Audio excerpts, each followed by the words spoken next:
welcome back to Spinning in Circles.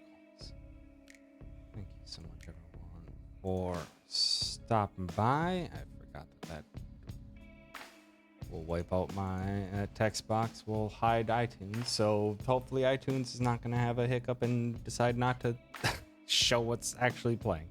But it's fine. Well, welcome. Thank you so much, everyone, for stopping by. Howdy, gamer. Thank you for being ever so heckin' proud. Yeah. Let's spin the wheel.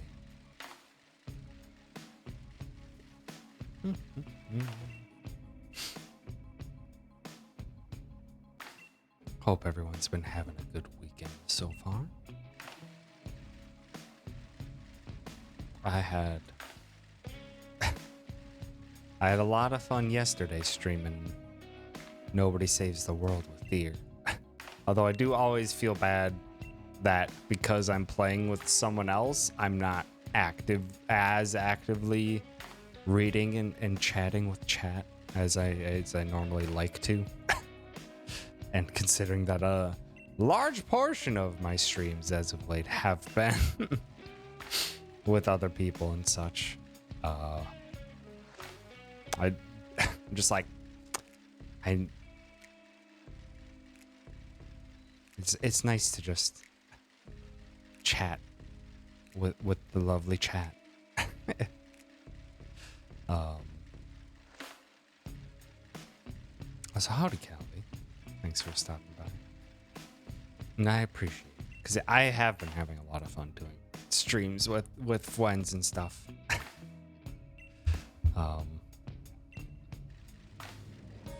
And it's been a hot second since I last did stream times with Deer, so that was a lot of fun, and so much fun, in fact, that Thursday next week we're gonna be playing that game again.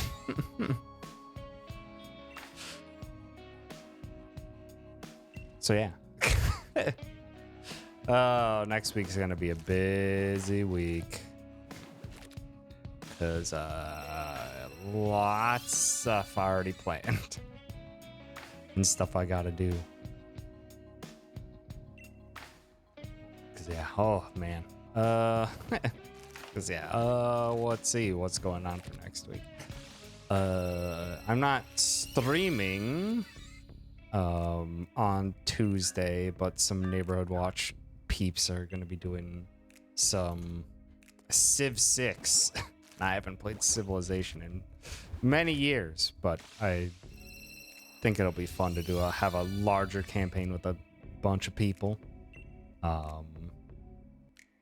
On Thursday, got the stream with Nobody Saves the World again, with Deer, making more progress in that.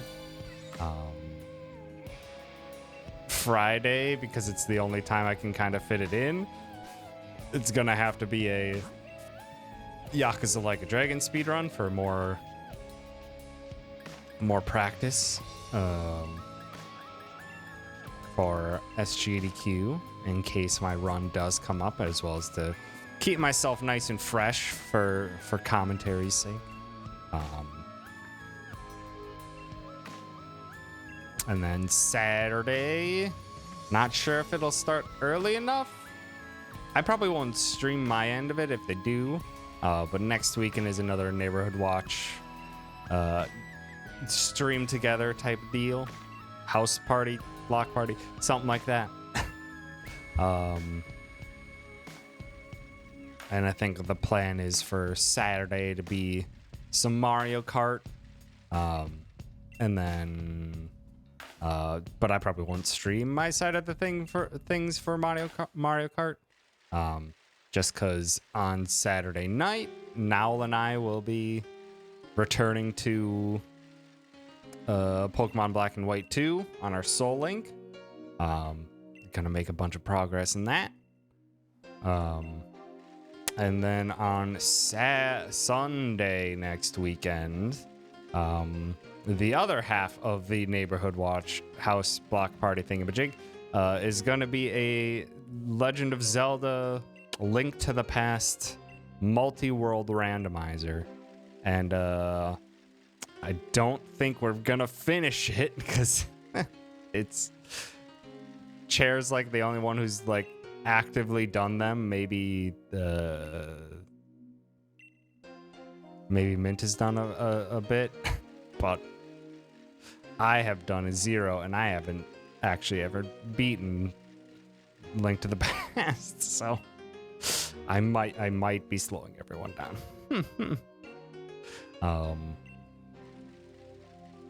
But that'll be a lot of fun, and I got to do a lot of setup. I need to do that on Monday because I don't have any time this weekend anymore. Yay. Weekends are starting to get pretty busy. Trying to work on art stuff so I can put aside time to try Kirby speedrun. I think that would be fun if I could learn it. Maybe we could do a race. That'd be really neat. I would be totally down for that, Calvi.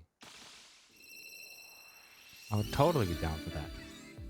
Do it at your pace. Pick it up. Have a fun Pollo Presto. Also, howdy, Nikki. Howdy, Lude. Line. Thank you so much for stopping by. Also, Nikki Heck. You also cute. Thank you. Love you too. Also, you also cute, Line. But yeah, so I've got to do... I would have liked... I might have to try and fit it in early tomorrow. Yeah, Omori OST slaps. Always great. Always a fantastic game as well.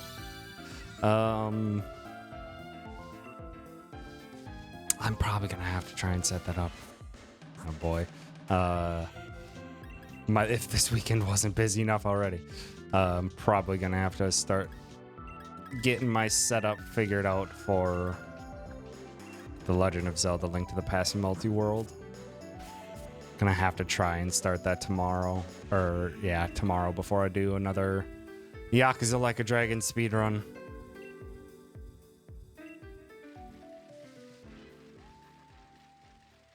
Yeah, it's gonna have to be the plan. Damn. I really have like no free time this weekend.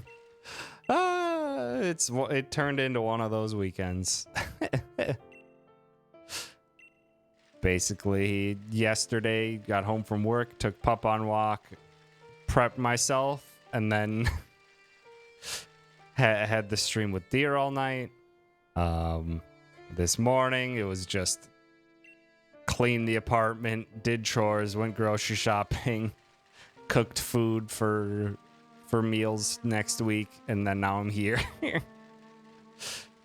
And then tomorrow morning is gonna have to be right into Link to the Past multi-world setup, then speedrunning Yakuza Like a Dragon. And then I don't know if it's set in stone at all, other than kind of they've been putting it as just Sunday nights generally. But I'm actually doing my first D&D campaign. I'm not sure. I don't think anyone is streaming it. I think it's just a private D&D game. But I'm excited. And we'll see how that goes. We kind of just did a lot of setup and prep last weekend. So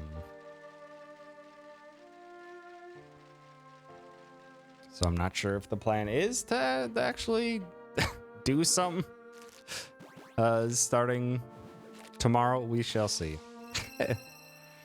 But I'm doing that now too, so that's hopefully gonna be a typical Sunday night thing as well. So, hey, weekends are gonna be busy.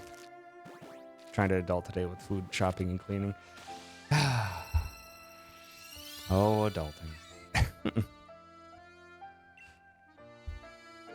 Did feel good to get it all knocked off the list of stuff to do, though. I had been meaning to clean my bathroom and the fridge and kitchen for like a few weeks now. And it just kept postponing it. It's good to finally have that out of the way.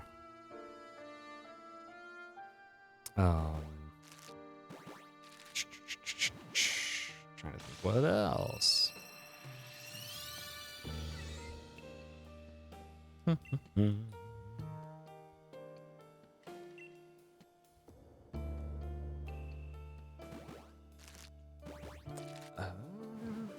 Yeah, it's gonna be busy next week. Very busy next week. Then the following week after, it's gonna be hopefully a bit more chill times as I get to because that is my last week before heading out to SGDQ. So next weekend will be my last big weekend of streams for a while. I might try to fit in one quick stream that week, maybe do some more Rhythm Heaven, maybe finish up getting all the medals in Rhythm Heaven. That would seem like a good plan. And then yeah, I'll be gone for basically a week and a half. Heading to GDQ. Hopefully have a good time there.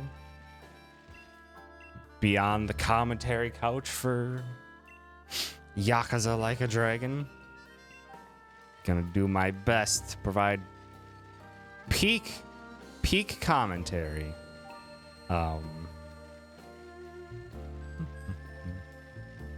And hopefully get to hang around with some people. I'll get to hang around with Sarah a bunch because Sarah will be staying in the hotel room with me.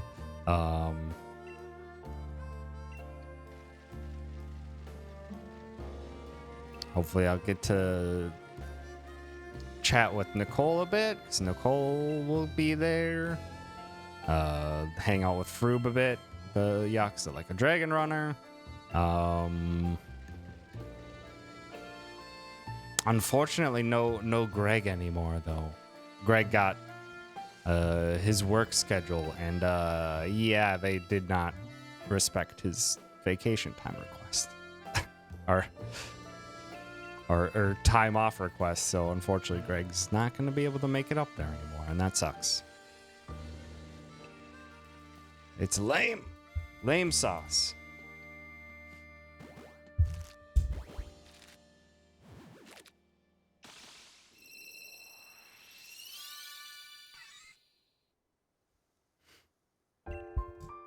I know, dang work. Come on. Which one is... I need to... No. Hey. I don't want this to lean back too much.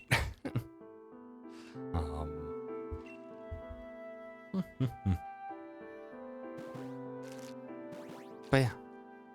Still excited for all the neato stuff that I'm up to over the next few weeks. And then it'll be interesting once we get once we get a bit beyond that. Because I'll probably take a not break from streaming stuffs, but just break in general after SGDQ. Probably just like a COVID safety check once I'm home. Just not do too much after SGDQ for probably like the remainder of that week when I get back, the July 4th week. And then I need to start doing future related things. I.e. the thing that's probably going to be incredibly awkward and going to be very hard, which is start putting myself on dating websites. Because gosh dang, I really do want to be in a relationship again. Ay. And getting to the point where I'm actually dating someone again is gonna be hard and awkward. Ah.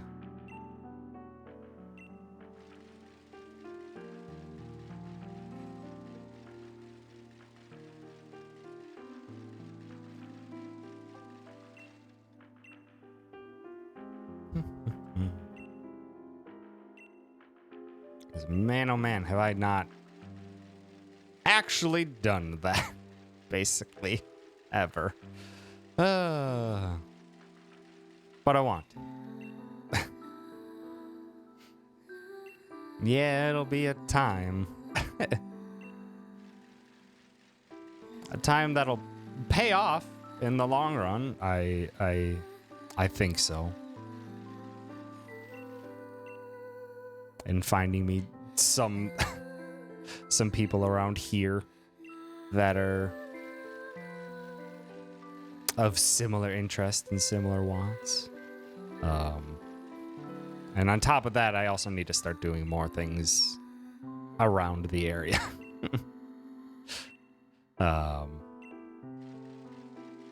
Need to check out, because some of the places. I think like every single person that SARS talked to that is kind of like us, that kind of just mostly subsists online in our lovely group. SARS basically thrown gaming bar Google searches in wherever areas we are at. Be like, hey, go meet some people IRL. So I need to also do that. Start figuring out stuff to actually talk to people while I'm down here. Cause yeah, I have not done that as of yet. It's been a time.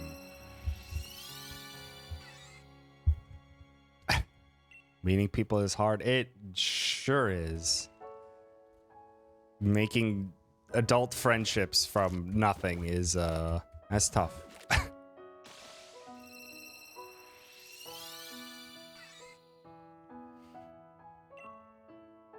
But at this point, I think I need to make this place a home, and that's also it's gonna require me to talk to people. As much as it's gonna be tough, it's gonna be awkward. No, come on, do me this.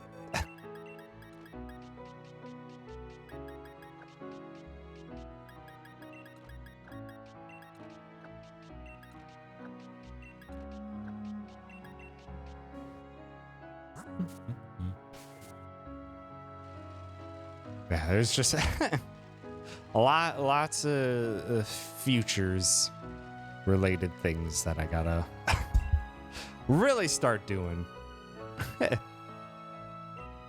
Know how it feels with having moved to New York? Yeah.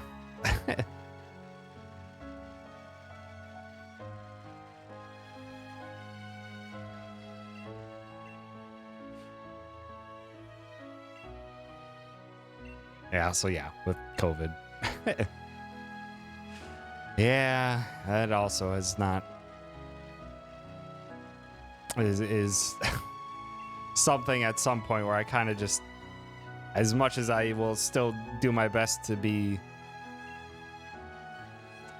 safe as much as I can with masking up where as much as possible, I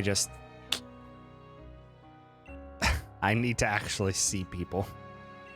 I need to meet people, make IRL connections now that I'm here. Because I have basically not done any of that, and I've been here for, Jesus, nearly a year already. And I need to. It just sucks that work has not been the place that I can start some of those. Just unfortunately wasn't in a good mental state the first 5-ish or so months I was here, so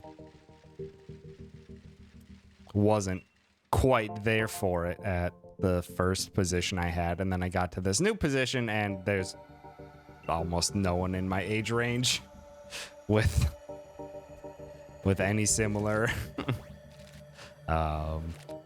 with any similar likes. An engineering place that is average age of employees seems like it's like 45. It's quite an older bunch of folks.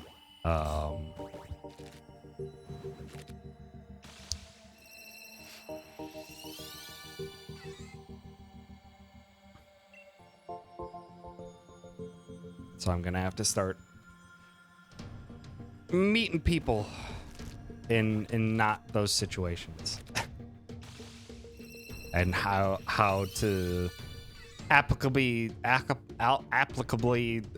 balance that out with all the lovely online friends that I have, because I don't want to spread myself too thin.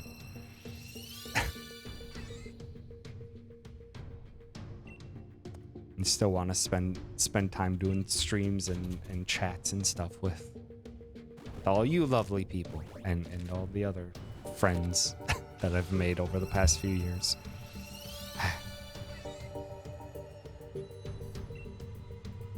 Even so, more so when I'm down for just friendships, but how does one make friends as an adult?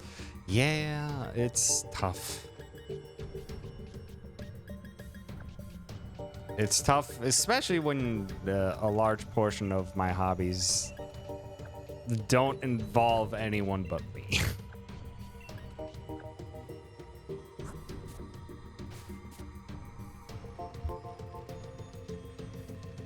Which, I mean, like, one start would be start finding more actual multiplayer games and actually just doing general playing of games with online friends. That would be one step, rather than basically either turning single player games into multiplayer games via randomizers or races or nuzlocks or stuff like that.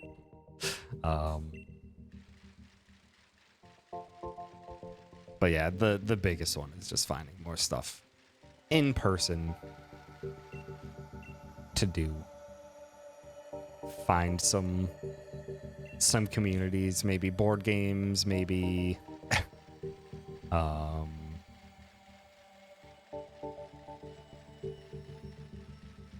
maybe gaming bars, maybe, I don't fucking know. Something. We'll see. The moment it's just not looking too hard at that right now, because I'm definitely trying to stay safe and not do too much stuff in large group settings yet, because I really don't want to be someone who brings COVID to SGDQ. So I'm kind of taking my time back from SGDQ as, okay, wait a few more days. Once I get back from SGDQ, double check I'm not COVID afflicted or anything, and then start getting to it. Because yeah,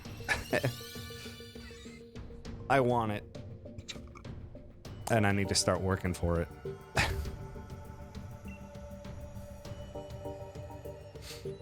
Where I would look to for things around here, a lot of my hobbies are games, art, and anime. I feel like boring parts. You're not a boring person.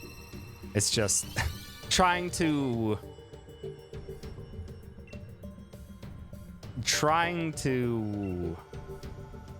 mix those in and just with other people in person is the hard part.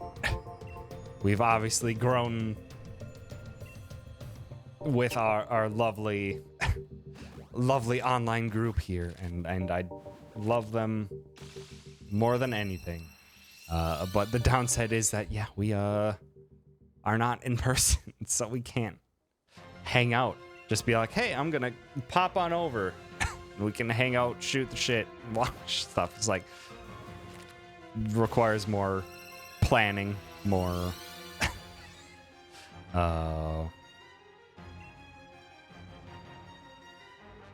and and yeah, just harder and not having that physical element does come into play, and I'm really starting to feel that nowadays. Also, hi, Seth. Thanks for stopping by. You didn't do shit. You're all good. Being really sad that a friend of mine that I was going to plan to meet has already gone back home. I was already in bad headspace, being depressed over the Happy Family movie, and last night ended up being rough. Heck, that sucks, Calvi.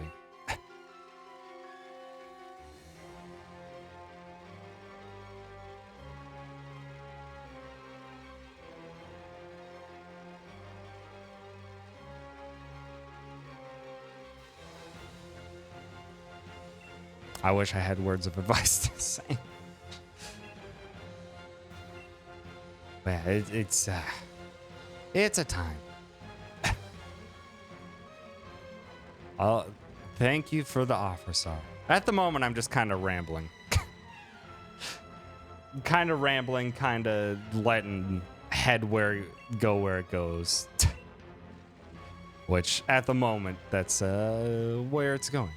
Also, howdy, miss. I don't think I said hello.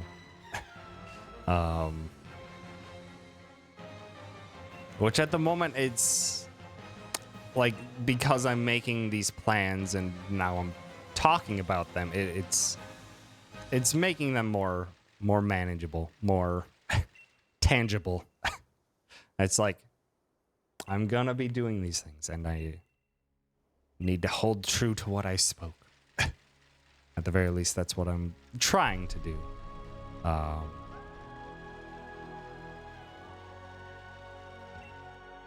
As well as I'm feeling a little confident in talking about it now that, I don't know, I was not in a great headspace, to be honest, about a month or so ago.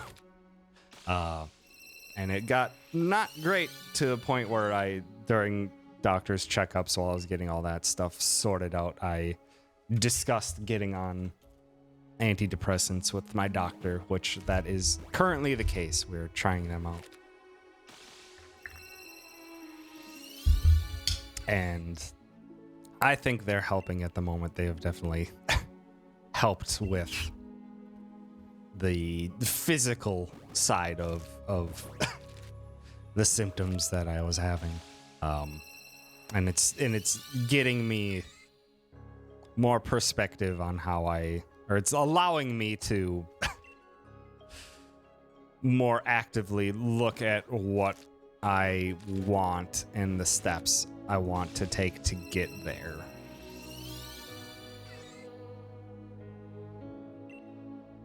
And they're not easy steps. They are not easy steps at all. But they're steps I want to take.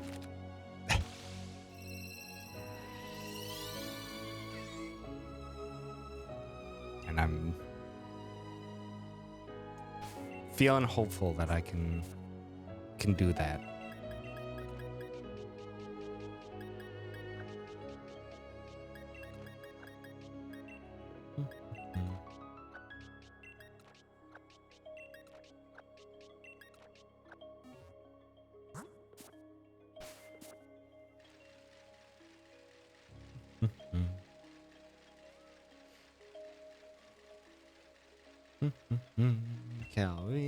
It's okay, just hard with adult friendships. It's sometimes I've been friends with for over 10 years, just getting harder and harder to get a hold of or getting to talk. Yeah, it's tough. And I need to, another thing that I need to start doing, I need to start doing even though at this point the social understanding of a phone call is you don't fucking call unless it's an emergency or you need someone to talk to this instant. But I think I want to start just like calling up friends for just chatting, ones that I haven't chatted to in a while, and maybe some family members as well, because just kind of out of nowhere last weekend my brother gave me a call and we haven't chatted in like somewhere in about 6 months, so it was a very pleasant surprise that was kind of in my headspace, that I kind of want to start just calling friends for chats and to catch up.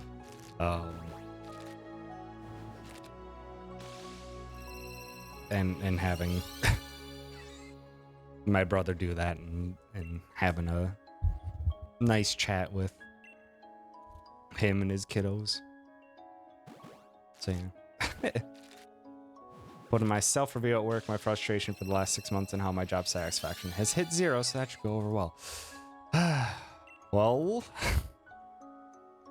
depending on who it was sent to, it could go well. Maybe if the one who manages your managerial ship will treat that with respect and just be like, hey, we need to figure something out to keep Sar around, because Sar's incredibly powerful and good. Call your friend from Portland every couple months or so. Yeah, I need to get into that again. That type of thing. Morbin watch party. Do we have to? Do we have to? I don't want to. I don't want to watch Morbius.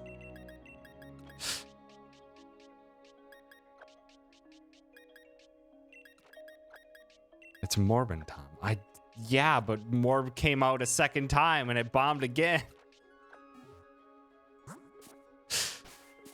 It got memed back into theaters and it got memed on a second time by no one going to fucking watch it.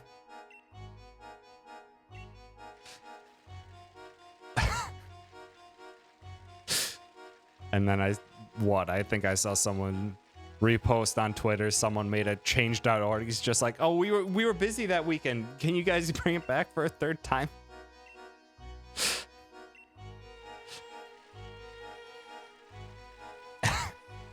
It's like, goddamn. It's a little bit tone deaf from executives. They're just like, wow, people are really talking about this movie. Even though the beginning of the meme, I believe, was when someone said that I had 2 tickets to Morbius in my car. Someone broke into my car and left 4 more tickets. Just to be like, no one wanted to go see this movie. And then that just like turned into a massive fucking meme. And then because people were talking about it enough, it got brought back and it did terrible. Ridiculous. Thought it was a meme the whole time that there was no movie. Oh, there's a movie. I believe Arok had I think Arok, I saw mention it at some point. He's just like, it is aggressively mediocre. Like, it's not bad. There's just nothing good about it. It's just, yep, it's a movie.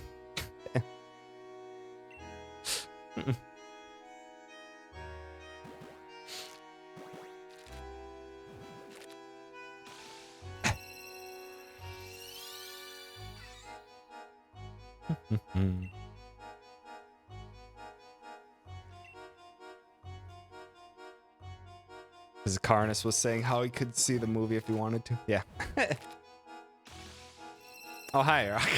It was aggressively fine. Yeah. Thanks for stopping by. Um,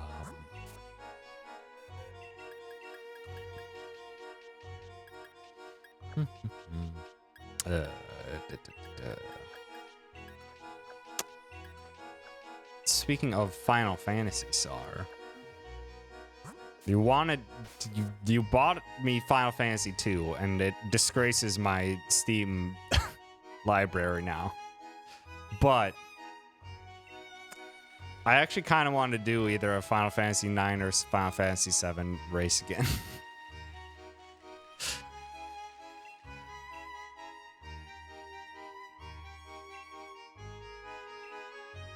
So that was a lot. Those were a lot of fun. And we did kind of get slapped across the face. You'd prefer 9? I was going to say the same, because 7 bitch slapped us into existence. Holy shit, that runs so much harder than I thought it was going to be. 9 is manageable. And this time, Sar, you're going to save at the save points and not say you need to save time by not saving and then just losing chunks of time again.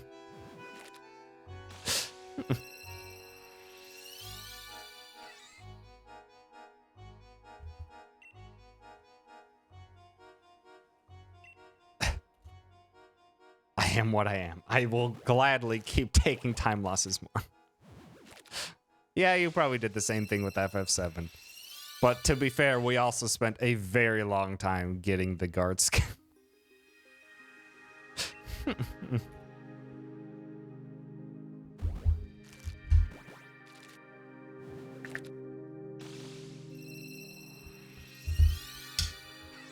Trade you for Rookity, or is that still a queue? That's still in queue. It is Pichu, then Rookity. Did get it though, never been more happy. It's a fucking hard trick. It's a really hard trick. I thought it was much more manageable than that. You watch a couple speed runs of it, and then it's just like, that seems pretty easy. You see them get it first try. It's like, no, it's not that easy.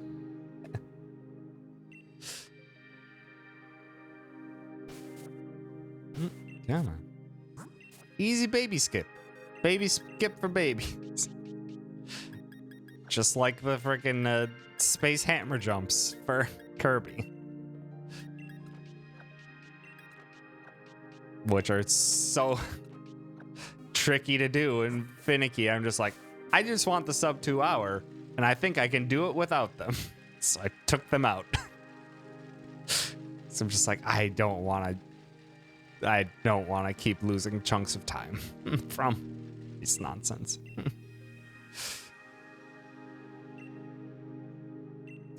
Pixel perfect skip. For guard skip, it's pretty.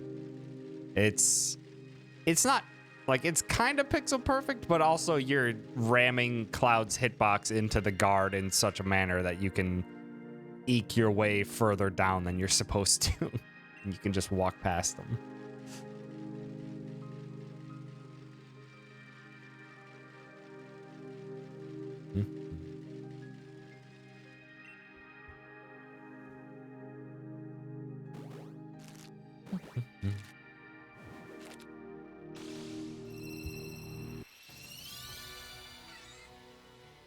Oh shit.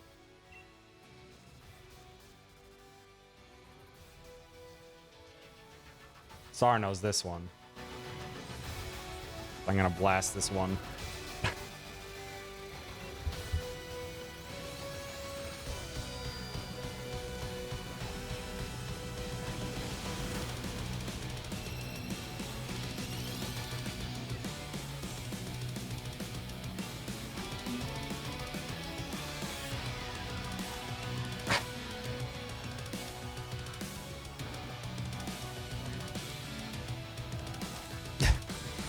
FF6 is suplexing the train. And that's a game I still haven't beaten.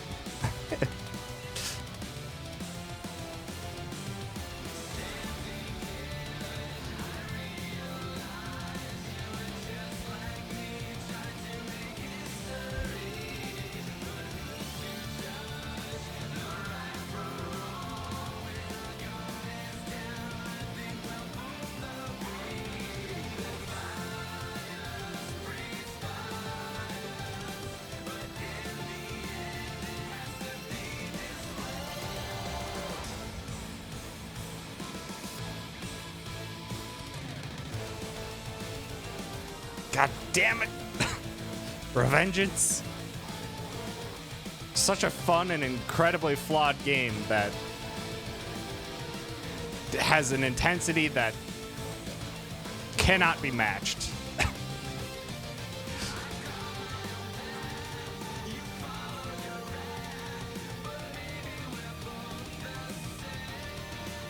So much intensity that it cannot be held within an instrumental track. It needs vocals.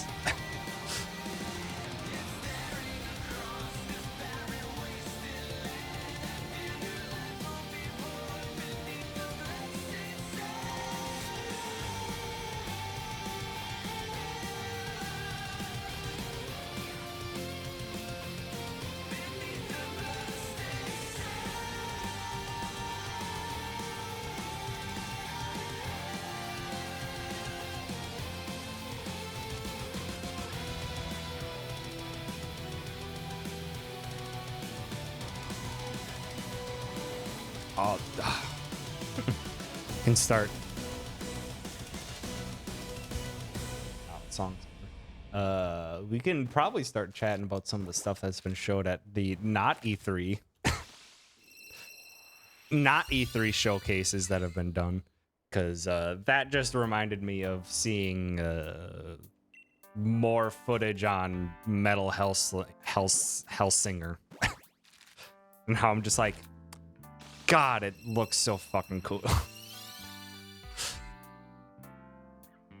Roguelike shoot 'em up game where you have to shoot and dash and stuff to the rhythm, and also the tracks are fucking hardcore metal, which now that they announced that it's also, they invited a bunch of singers from a bunch of different metal bands and have a lot of them in there. I'm just like, damn, I actually kind of really want to play it now.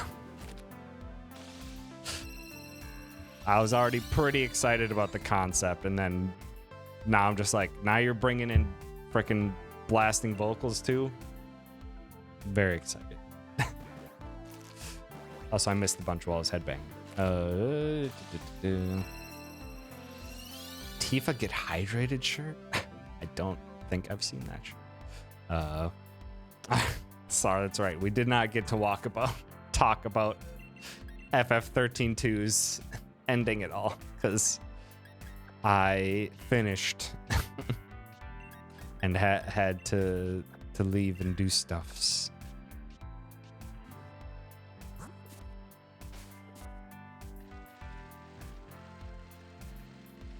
Or you technically had to, and then I think you said you canceled the ending and finished it anyway.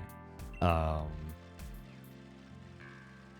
yeah, it was sure was an ending, and then hard kept on a cliffhanger. For it's just like, hey, we have another game coming, so be excited about that.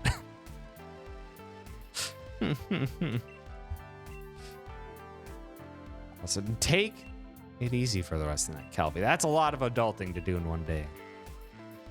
Do whatever your heart desires. Also, heck. Also, howdy, Stitch. Thanks for stopping by. Also, Vegeta. Thank you for the raid. Appreciate it. What's up, my dude? What you up to? Kind of get me in that we didn't have half the players 5 minutes after start time, so I canceled. Pissed a bunch of folks off. Sick of starting 50 minutes late. That is fair. Make sure, I'd say just be like, hey, we are starting on time from now on. And if you don't show up on time, I'm canceling it. Like, just be like, I'm the DM. I'm planting my foot down. We aren't starting late on here anymore. You either show up on time or we're not doing it. Not treating you like kids anymore. Forbidden Chimkin. Also, howdy shoes. Howdy gold. What the heck would you be playing that you got Forbidden Chicken? it was their third warning, then they need to really stop being children. God damn. Also, first nice of the night. Damn. Got yourself frozen pizza, so I'm going to be set for dinner at least. Hell yeah. I finally found a good pizza place. I finally found a good pizza place down here. And it's like a mile up the road from me, so I can go in person. I finally found a good pizza place. The crust is a bit thicker than I would like, but the toppings are all very good. The sauce is excellent. Took so fucking long to find a pizza place where I'm just like, yes, this pizza place is great.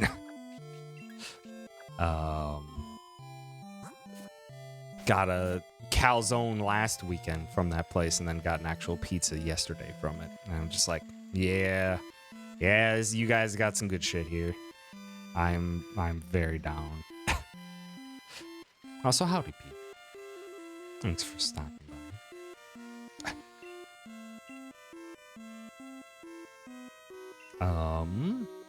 So sorry you mentioned Castlevania. I'm just like, I just watched the last 2 seasons of Castlevania, and coincidentally finished up just when I think it was announced that there's a new Castlevania series coming out.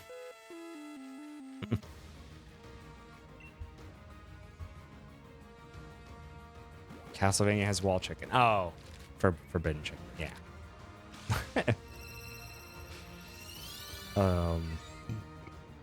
But yeah, I remember I kind of felt similarly with the Castlevania series as I did before, where I feel that I really enjoyed it, but also like, why? And that, like, I don't know, things just felt off, either pacing or other things wise. Season 3 did not help that. Season 3's pacing is odd, to say the least. Having 4 or 5 different stories that they're following, all split up relatively even across a 25 to 30 minute window every episode, and it feels like I can't really pay attention to either of them, and I forget about some of the other ones as they're happening. But season 4 was pretty excellent, I thought. Overall, I enjoyed Castlevania, the series, quite a bit. Curious what they will do for the new one that they just announced.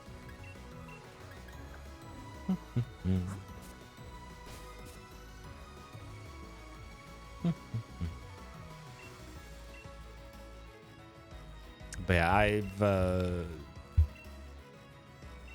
shows wise, I've been binging a lot of Netflix stuff because I decided to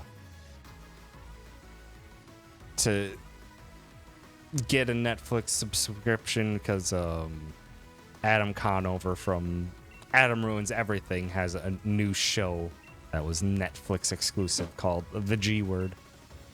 Similar vein to Adam Ruins Everything, but explicitly on the government, and I highly, the U.S. government specifically, and I highly recommend watching it. That was an excellent show. Lots of stuff learned there on how some stuff works and how some of it is very, very broken. is very good to watch. But now I have a Netflix subscription, so I'm like, I should probably watch a bunch of the other stuff that that is Netflix only, that's accumulated over like the past 3+ years since I've had Netflix.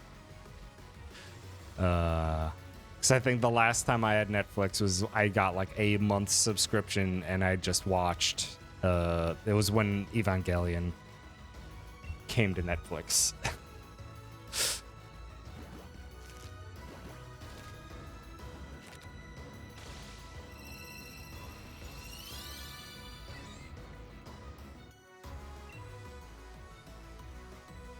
So then I watched, geez, what else did I watch? I watched Arcane, the League of Legends series. I thought it was good. I really liked the pacing of things for like the first 2/3 of it. I thought it was extremely well paced, and then the last third just goes so fucking fast. It takes the pace up to 200 and a bit too fast.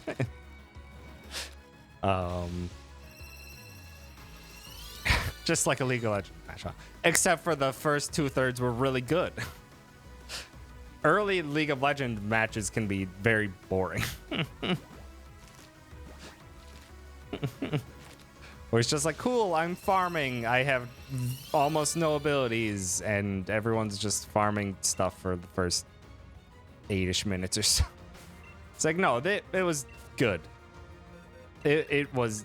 I would absolutely recommend watching Arcane. The animation and art style is fantastic.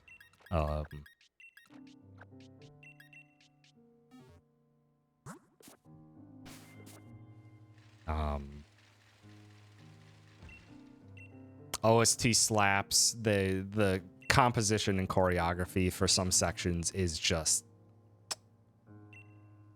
freaking fantastic. But yeah, it just goes too fast in the last few episodes. Because it feels like they were trying to get to a certain point that explains like to show off all the characters' abilities from the game and to reach points that you I guess if you were a big lore hound for the lore of League of Legends, to like get to the point where kind of people know. It felt like they were trying to get to that point too quickly at the end. And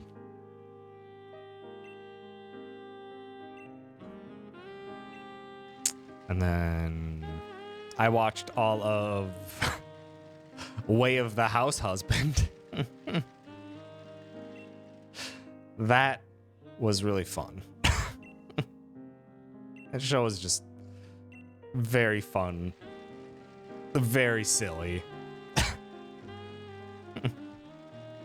It's a trip of an adaptation. I have no idea what it's originally from, but it's very fun. It's very neat that a lot of the times they decided to go for comic book style delivery and lots of stills, not too detailed animation, but goddamn, it's fun. It's just fun, and just seeing house husband tasks being taken as seriously as Yakuza was fucking fantastic to see. It was just so much fun.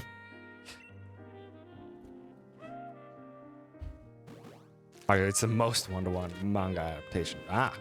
Yeah, that is fair, because yeah, the animation is not very in-depth, and it took me a while to get adjusted to, but I really I enjoyed it.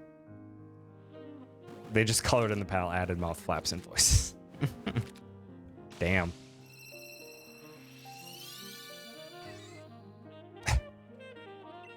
Also, Nikki, I would love to. I would have to reinstall League of Legends. I haven't played it since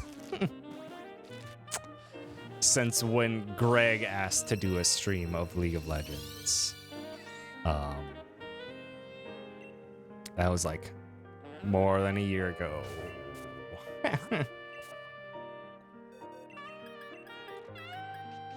You say you're joking, but Will did mention last week to maybe play some more Pokemon Unite. And I enjoyed playing Pokemon Unite with Will and with Nikki and other peeps, so we can.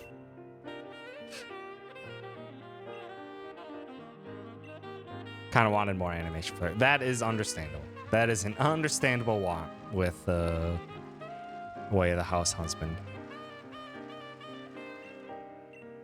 And I don't know. I found it. It basically, it took me a while to get used to it, and I was just like, okay, this is just how it's gonna be. And then I'm just like, okay, I'm down with it. I'm down with it because of how damn silly it is and how like each episode is like 6 or like 4 or 5 mini episodes.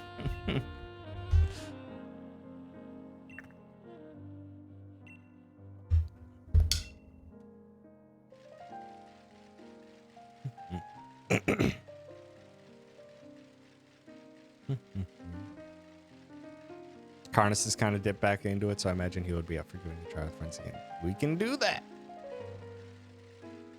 Karnas can literally just send a ping in like a bunch of different discords to be like, hey, anyone want to Pokemon Unite for a bit? And I would probably pop in. Oh, for League. I haven't played an actual match of League in even longer than my last time playing with Greg. Just played ARAM. It's all good, Calvin. All good.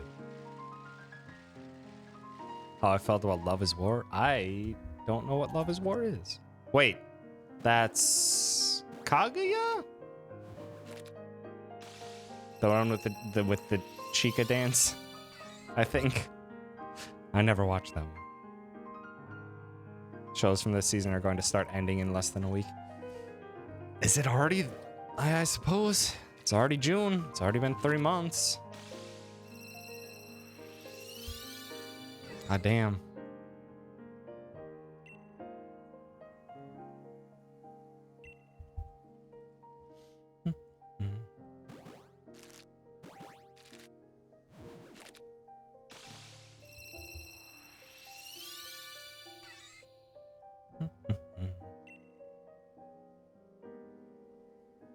Yeah, next month is July already.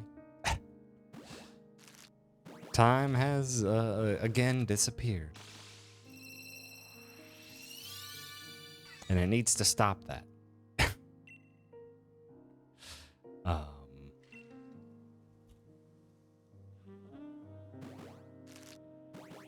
Dang it, I need to watch the next episode of.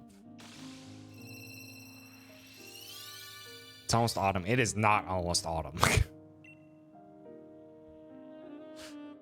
It's barely summer.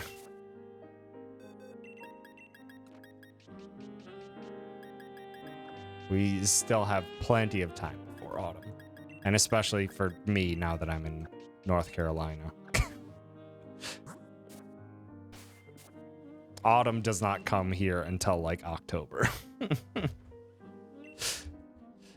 Get like a month we get a few months of autumn, get like a month of winter, and then a few months of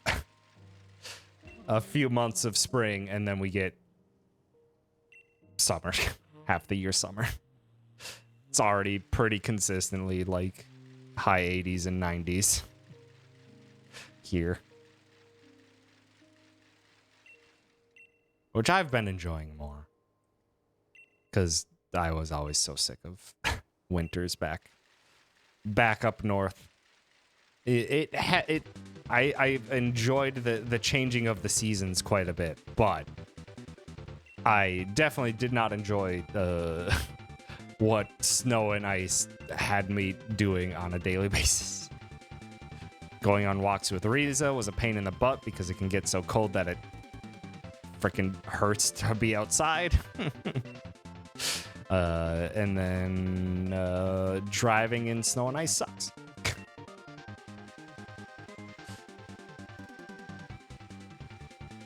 So I think I will get used to the warmer climate here.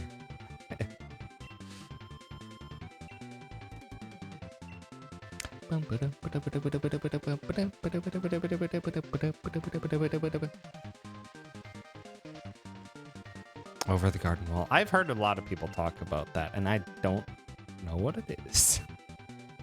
Yeah, the only thing with Netflix that I'm watching at the moment right now is I'm finally watching Violet Evergarden, and I'm very much enjoying that at right now. I'm only like 5-ish episodes in so far. I'm very much enjoying it. Dark fantasy for kids. It's very good.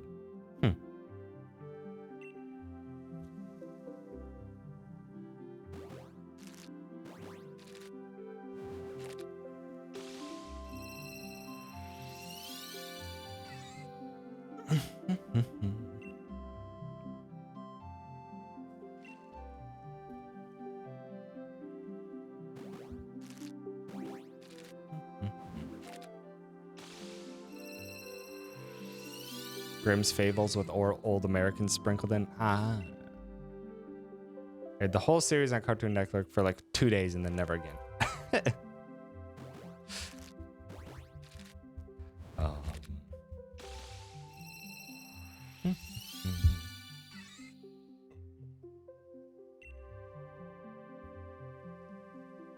Trying to think. Yeah, that's pretty much all in terms of stuff I've been watching. I binged the crap out of Castlevania once it hit season 4. I was very into season 4.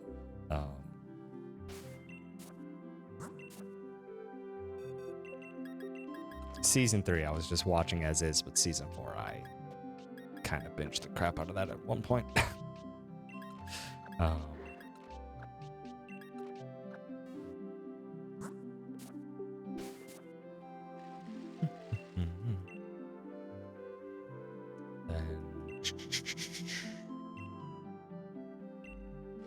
Finished All House season 2. I still haven't watched any All House, any Gravity Falls, any stuff like that. Still haven't gotten around to any of that.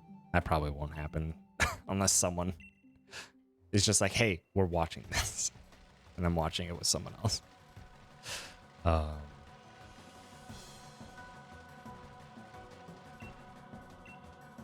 Other stuff I've been up to. Finally beat Rogue Legacy 2. Finally beat Rogue Legacy 2.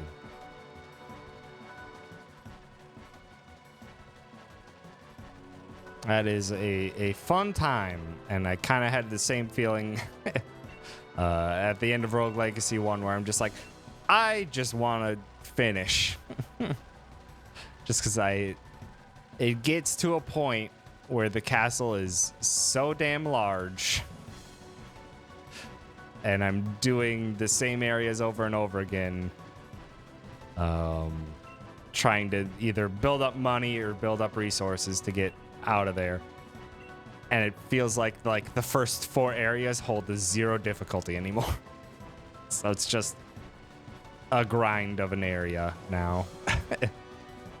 Which is solved by New Game Plus, but at that, I need to play other games. So I was perfectly fine. I did like a couple pretty large gold farming runs.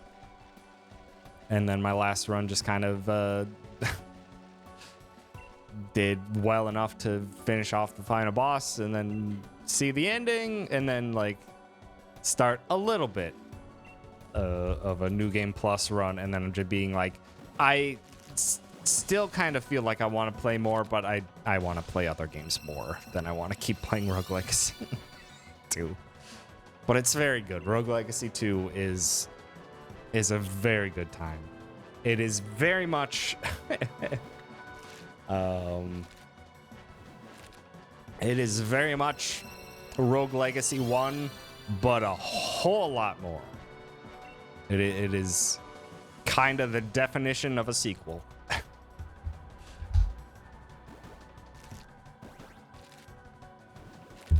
And I do not mean that disparagingly. It is a whole lot more of a very good basis that was from Rogue Legacy 1.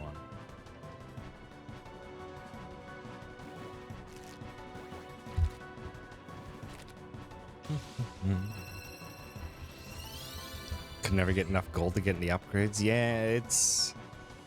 You gotta start, like, getting... getting to the point of, getting to the point, at the very least in Rogue Legacy, I don't remember if it's a system in Rogue Legacy 1 at all, but in Rogue Legacy 2, there's a system where you can permanently unlock each area's first teleporter.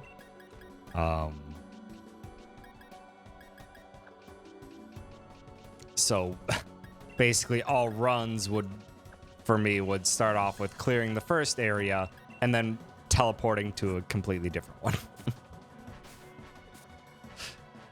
Because then I could use the remainder of the easier areas to regain health and find little small increases and get small chunks of gold, but making the more progress in the late game areas was more important.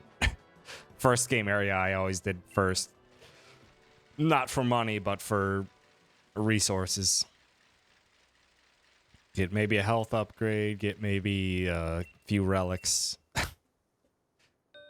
And then I would do the tougher area until I was low on health, and then find a teleporter and go back and do an easier one.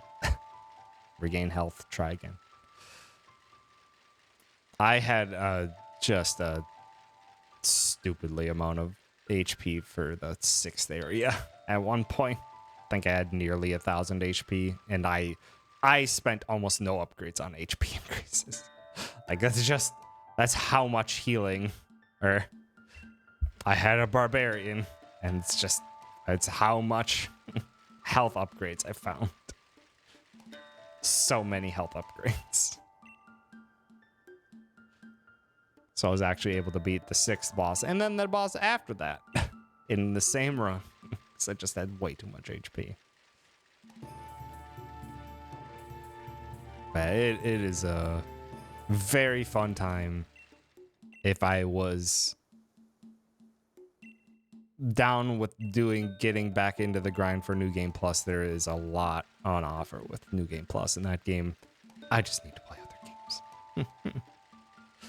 Wizard of Legend. I think I was interested in that game at point.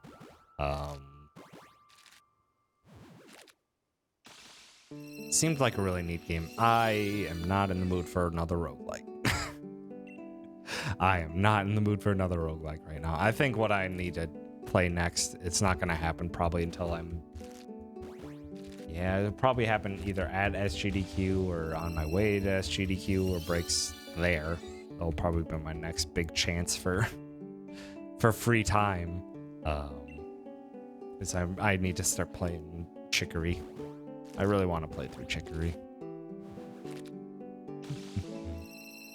More okay with you having a possibly broken build?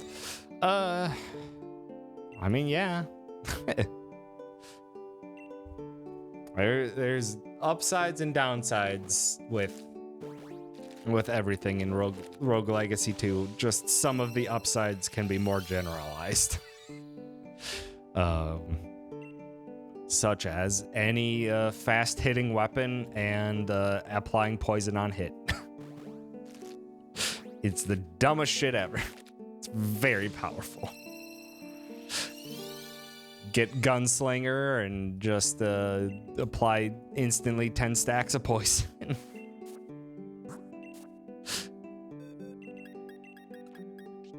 And occasionally just get one shot in every now and again to refresh the poison stack. And you can play pretty defensively while still dishing out good damage.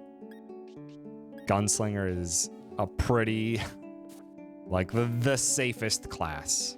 It is very useful in so many situations, which I cannot say about many other classes. I did not like Barbarian one. You have to stay too still, and I don't like the aerial attack. Dragon Lancer has too much downtime.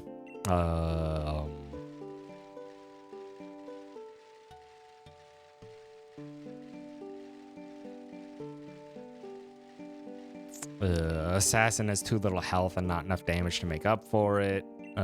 Didn't really like the Fencer that much.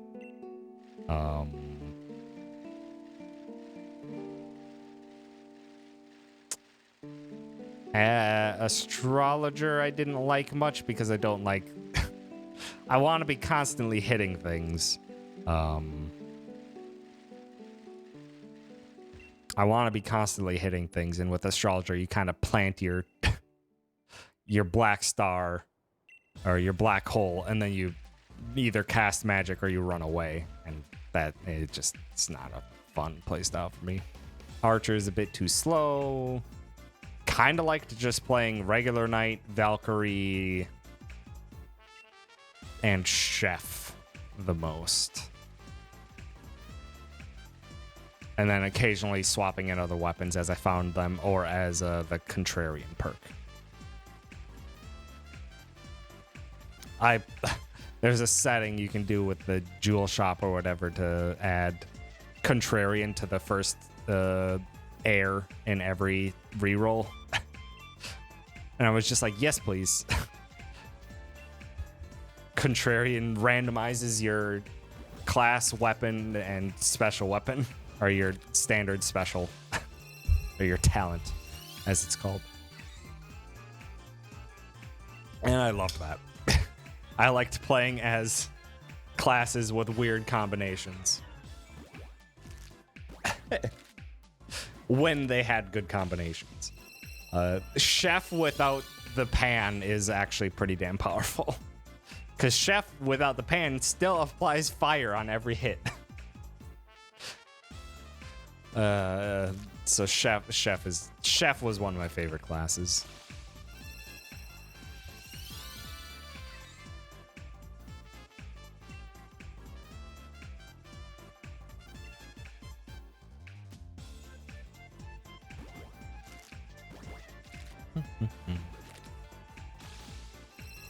Yeah, Astrologer might have been more recently added.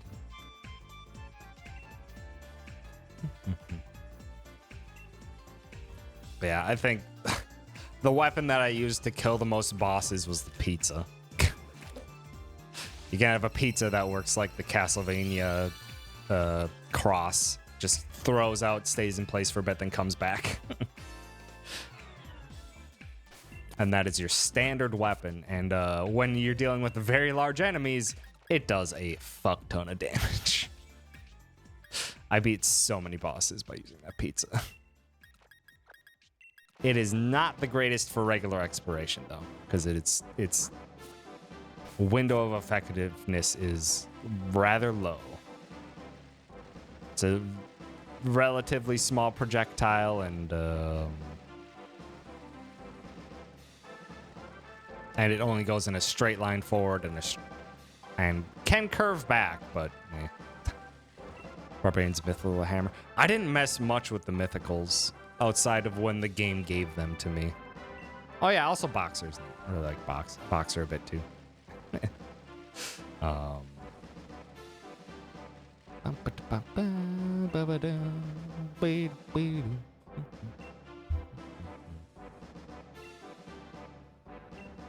Yeah, I know what I'm getting into for wanting to play Chicory. I also want to play through Wander's Haunt as well. I started that when I went on my trip back home.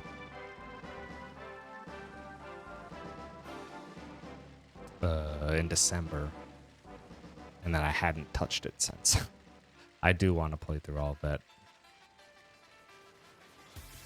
But I think Chicory is... I want to play first. We'll see. We'll see. A lot of it will depend on what GDQ is going to offer me for time for flights and playing games on flights and stuff like that. We shall see.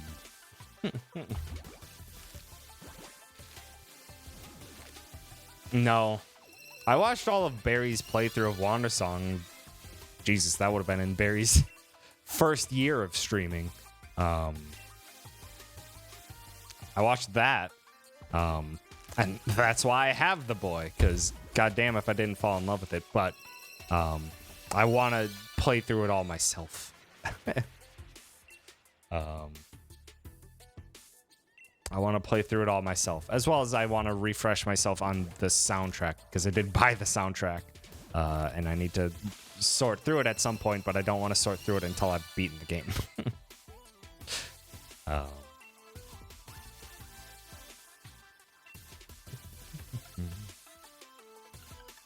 You were in a bar when they were playing Wandersong? God damn. Oh yeah, that's right. You did mention that, Sarah, at some point, that you were going to a bar and you would occasionally pop up or have them turn on Barry's streams.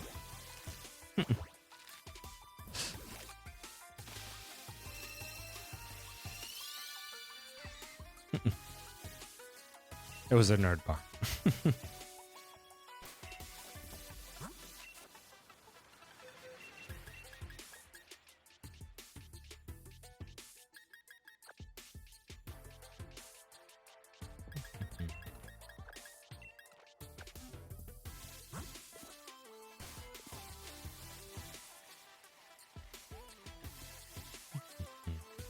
With the Rogue Legacy 2, I don't know. I never used the ballista.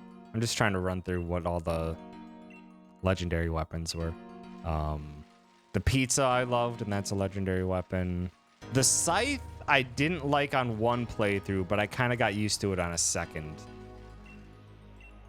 The scythe moves you forward when you attack, so you kind of have to like purposefully be above and below the enemy. Above or below the enemy when you're attacking. It's strange, but I eventually got used to it and found it pretty effective.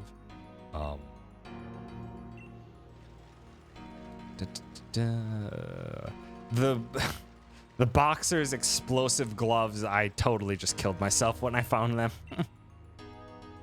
Because you shoot them off and they explode and it's really great, but also you can hurt yourself with them. I blew myself up so fast when I got those. I think I got the Barbarian's hammer once and never really went back and tried it again. And that was fairly early on that I found that. The spoon was actually pretty fun. The chef different weapon. The spoon was pretty neat. You could kind of just constantly throw out spoons. And they did more damage if they bounced before hitting.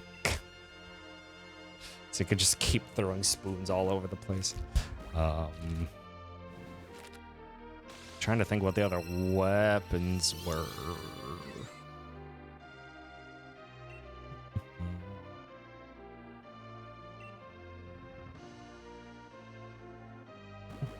Weapon that just toggles that in exchange for a little slow script from you. That is fair.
Yeah, I haven't watched the most of the stuff from the summer showcase. Oh shoot. I was gonna add a game to Steam wish list. Fuck, what was the foot game from Devolver? What was the name of the foot game from Devolver? It was like Punch Foot or something. Looked silly and really fun.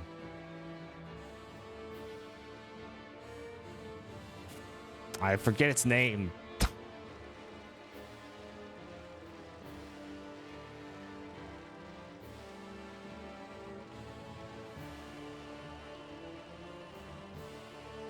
Angerfoot. Angerfoot is the name. And it looks very silly and fun.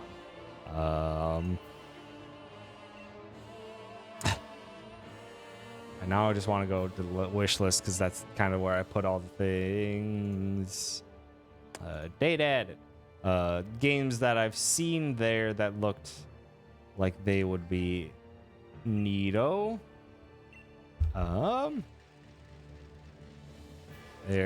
So far it hasn't been much. Devolver's showcase was fantastic. One, because fucking Devolver, god damn it, I love their skits so much. Just shitting on the AAA games industry so much. And I love it. But Plucky Squire looks really fun. Storybook art style, and then you can come out of the page for a more claymation style look. And that looked really fun. Skate Story looked dope. Skate Story looked dope.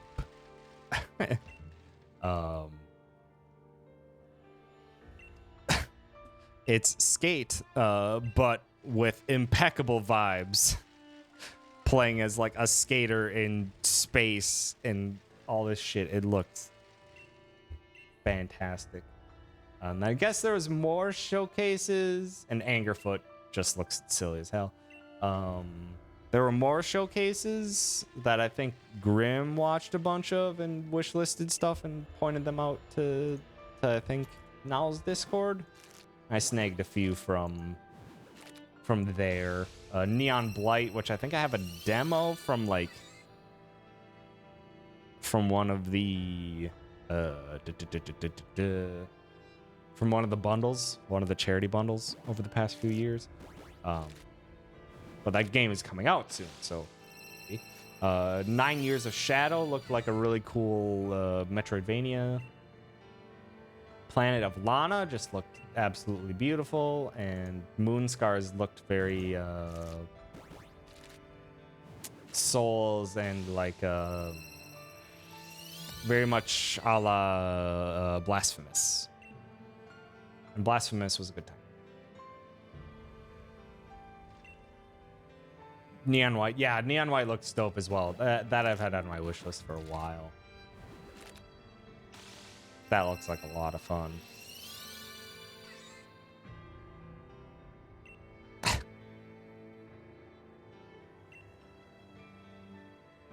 But that's all the stuff that I've added so far. There was the Wholesome Direct that I did not watch. I have not watched that yet. I threw it in my watch later. But there's usually like one or two that are neat there. For me. Although a lot of Wholesome Direct has, as of late, been a crap ton of farming sims and stuff like that. Which is not so much my cup of tea. But there's usually some other neat things that I see from Wholesome Direct. People think of Cult of the Lamb when it comes out. There's a demo out for Cult of the Lamb. That's coming out relatively soon, I thought. I think I have it on my wish list. I might take it off.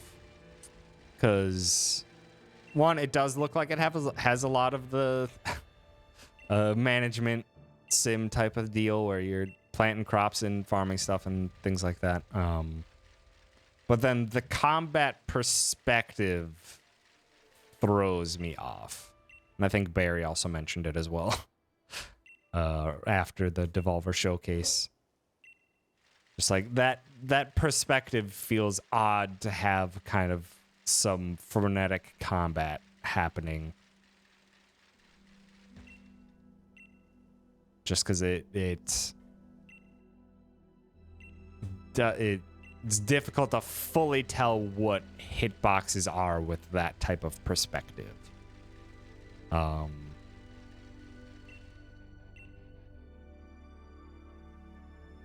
Bam. I hope people enjoy it when it comes out, though. Just might not be my kind of game. That is okay. There are so many damn games that have come out this year or are coming out this year that are so dang fantastic. And I won't be able to get to all of them. And I still have to... The ones that I'm trying to play through are ones that like came out last year. The ones that are on my current list of games.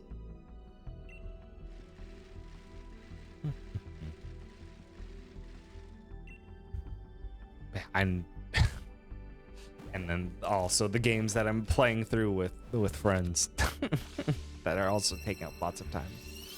Now starting D&D, so that's gonna take up time. Soul Link with an owl. Deer and I are gonna be continuing Nobody Saves the World. We're gonna have another one next Thursday, or this upcoming Thursday. Doing more of that, and maybe we'll end up finishing that whole thing. More rando races at some point in the future with Dan. Final Fantasy IX rematch with Sar, which that'll be a lot of fun. Lots of stuff. Lots of stuff, and I need to somehow fit in some other time to finish games that I have, mostly just the games that I have soundtracks for. The games that I have soundtracks for, I'm really just like, really want to play through those so I can sort through those OSTs. Oh no.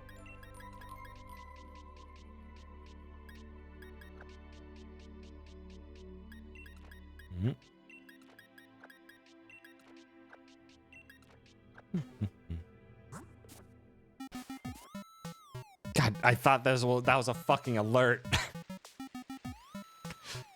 Nope, it's just Deltarune. It's like, what the fuck is happening? Oh, it's Spooktunes. I don't have an alert with this song. It just starts with a siren, so I thought it was an alert of some kind.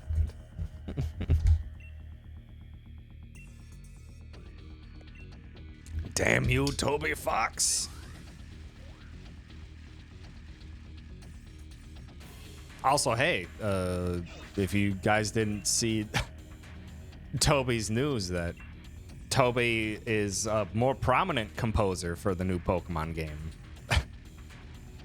Toby composed like the main field theme, and then obviously the variations from that for the new Pokemon game. It's like, hell yeah. Get it, Toby.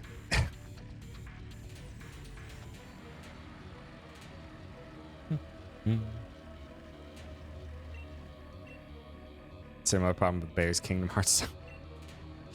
Have stuff prop up that you think is like an alert or something, or just people use it so often. Oh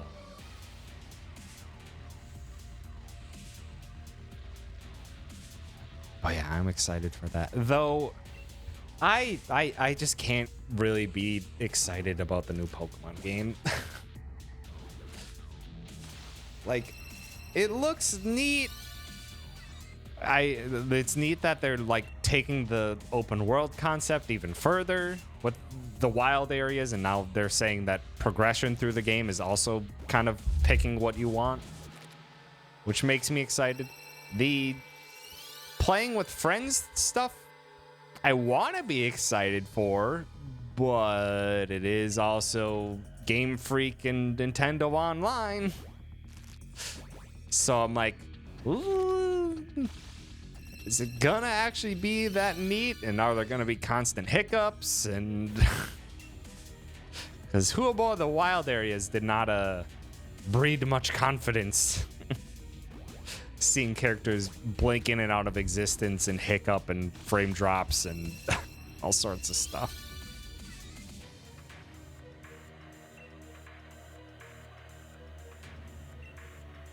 But you never know. Just it's likely going to be I'm not gonna play it at launch. I'll give it a month or so and see what the consensus is for people.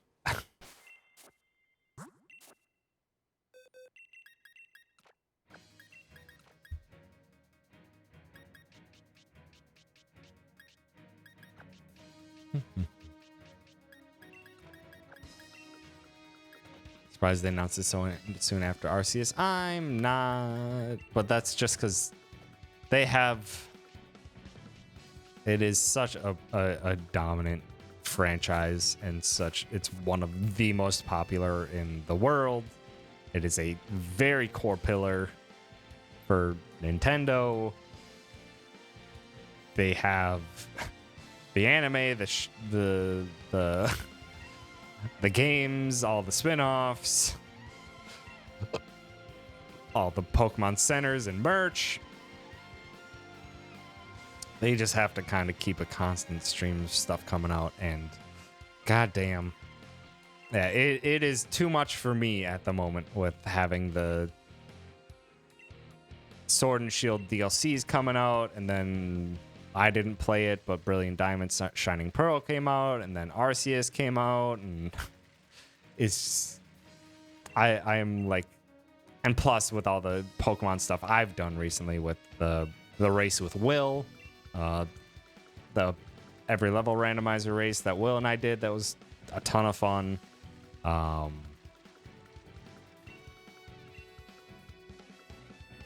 And the Soul Link with now that I'm currently doing, just like, I'm just really not there for another Pokemon game right now. I will look from a distance at some of the new Pokemon that appear as they announce stuff.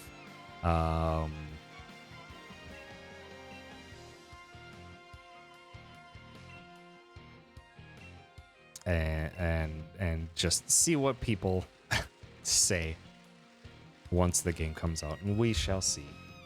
We shall see. But goddamn, the two of the new Pokemon that they announced, I'm just like, oh my god, you can't just drop Lechonk on us like that. You can't just drop Lechonk like that. Fuck. It's a powerful name for a powerful pig. Also Smoliv. The fact that it's named Smoliv and it's a frightened small olive. Damn it. So good. Grass Kitten. I hope people love Sprigatito and it turns into something fantastic. I have zero interest in Sprigatito. So I'm like, that is just a cat. Like, it has almost nothing discerning other than, hey, it's green and has a few grass images. I'm just like, it's just a cat. I wanted a little bit more. Want a little bit more. So if I would get it, I'd roll with either Quaxley or Fuecoco. Also, the new professors are hot. Strange aesthetic they're going for, but they're hot.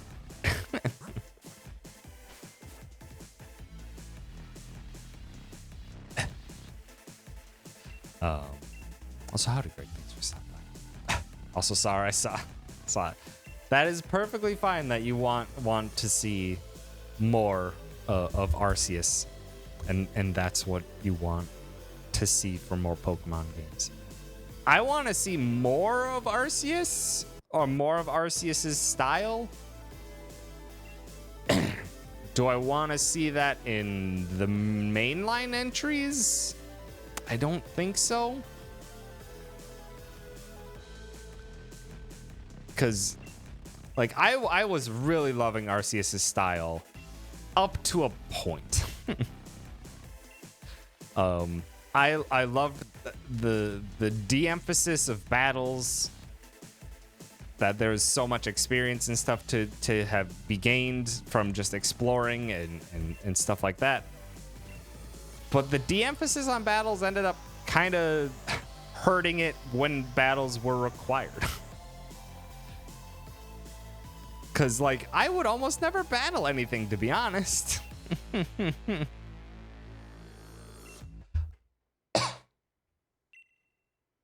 Like, the majority of my time in Arceus, I didn't ever actually fight things.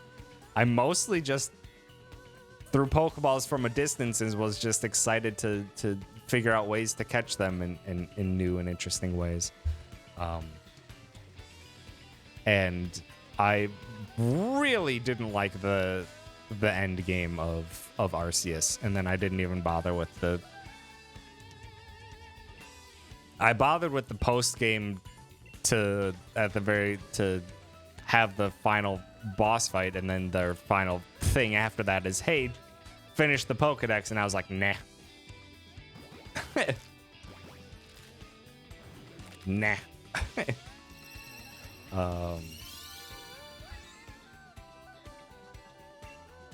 Yeah, like Arceus, I was very down with for a very long time, but as things kept going, I found more and more things where I'm just like, this operates weirdly, and I kind of want to just keep exploring and finding Pokemon.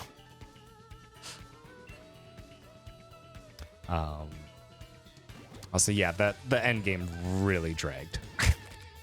the last section before you see the credits roll, where you go back to all the previous areas again and see more cutscenes and stuff like that. Oh my god, that dragged so hard. I was just like, just let it be over.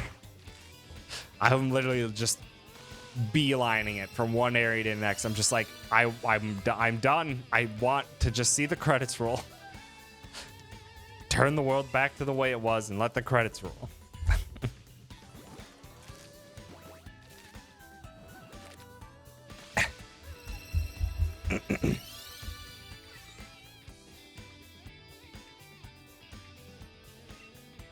But yeah, I would love to see another game like Arceus. I want to see them flesh that out even further.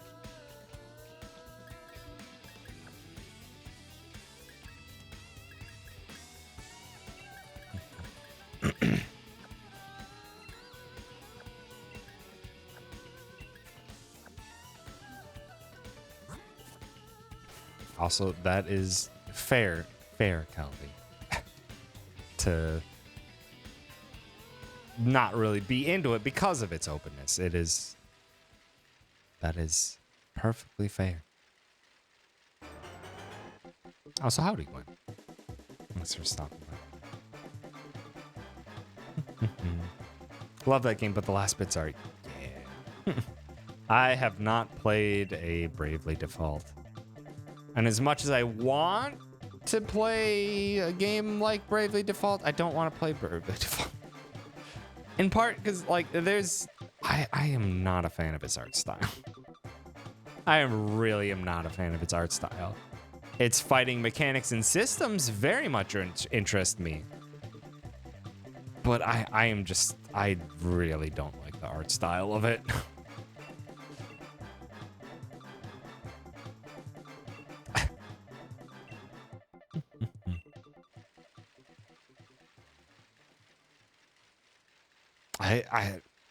I want to play through Octopath Traveler at some point in time, although Triangle Strategy came out, and I would rather play Triangle Strategy first for that art style and for tactical combat. Tactical RPG. Still want to play that at some point. Octopath I want to play for the mechanics. For the mechanics and the art style. I have heard the storyline design is terrible. Because there's very little crossover between storylines. You're picking 8 very distinct and separate storylines, and it makes no sense why some of these characters would even be involved in some of the other storylines. But the fighting mechanics and systems level very much intrigues me. But at this point, I'd rather just play Triangle Strategy.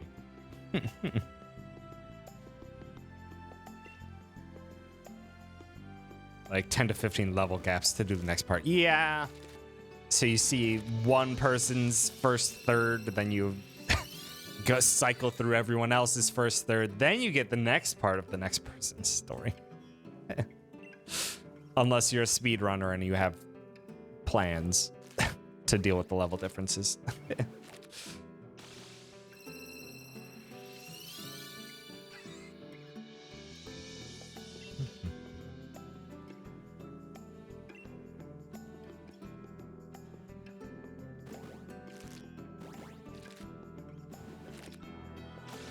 Yeah, like I said, it would probably be a situation where I'd probably not care about the story as much, and I'm not a story-driven person for the most part.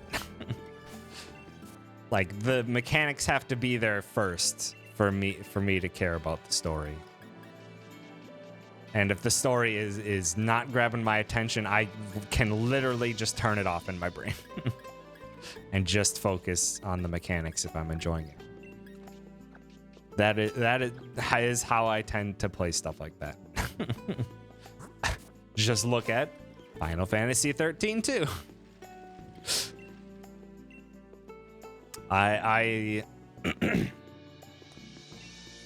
could hardly tell you any of the story of Final Fantasy 13 2, and I just finished it.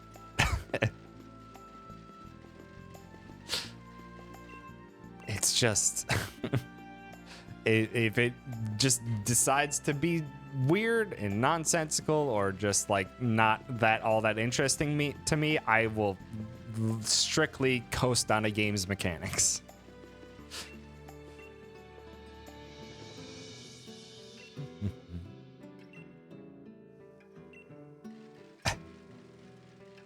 Yeah, that's just my kind of style. And Sar is a story-driven person. And that is also okay. Just means we will have differing opinions on things. It's very the epitome of those types of talks has got to be Breath of the Wild. Some people will like gush on for days about the story and stuff like that, and I'm just like, there was a story. I just liked this open world that I could kind of just fuck around and do what I wanted and see a thing in the distance, say, I want to go and mess around and try to mess around over there.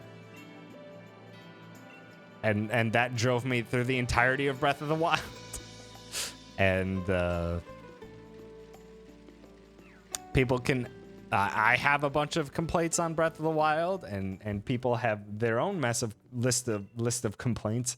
And a lot of them will be like, yep, I agree. And then I will also be like, but it didn't stop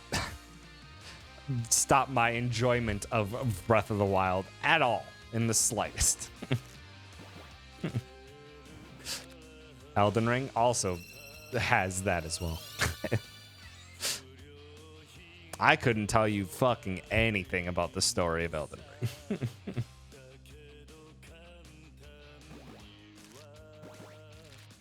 could tell you nothing. I've beat the game twice. I've watched all the VaatiVidya stuff on it. I can only tell you some stuff. And all of that information was earned through the VaatiVidya vids.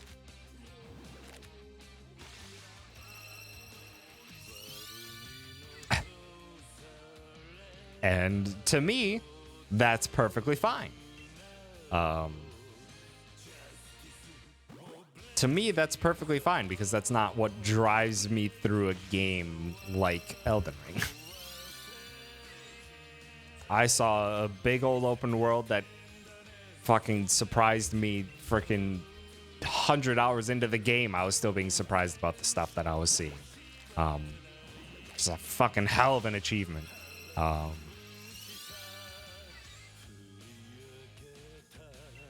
Mixed with all the Souls combat stuff that I always enjoy. But yeah, people can have their complaints of how the story and stuff is done in that style of game and with Elden Ring in general, and then I can be like, yep, I agree as well. It just doesn't affect my experience as much. I agree, understand, and it is a valid opinion. It just doesn't affect me as much.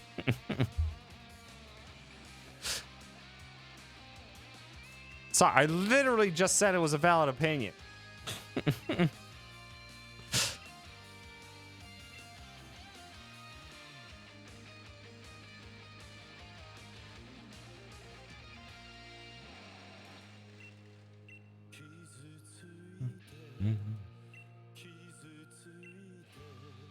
Now, if you want to talk about mechanical complaints about Elden Ring, I have some.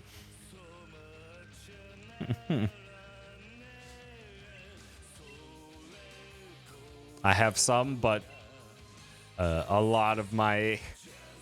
If you watch the Joseph Anderson video on Elden Ring, I don't agree, or I don't often agree that much with Joseph Anderson's breakdowns and critiques. Like, I have, like, it's kind of like 50-50. But I enjoy seeing his critiques on stuff every now and again. But with his Elden Ring video, I'm just like, yep, you kind of, like, nailed a lot of my complaints with Elden Ring on the head.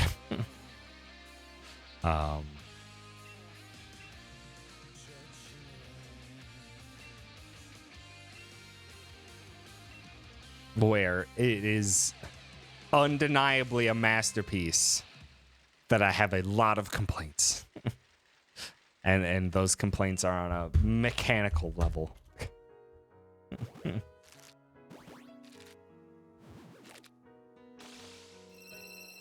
Also, Nikki, you've hit affiliate now. How much Twitch bits will you need to get a mic? So we can talk to Nikki. And Nikki can join in talks and chats and stuff. How much? You have it? Nikki has a mic. Nikki has a mic. Powerful days ahead of us. Powerful days ahead of us. We can talk to Nikki. Yay.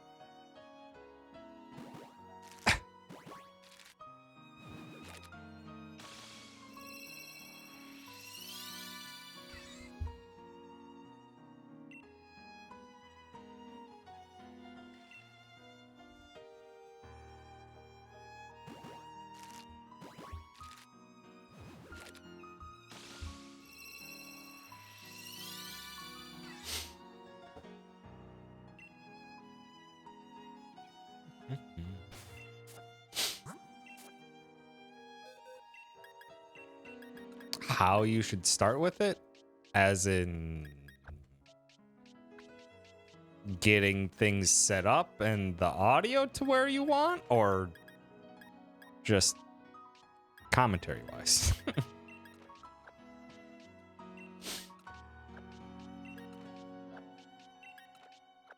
Not a talkative person. Well, I'm not either, really, to be honest.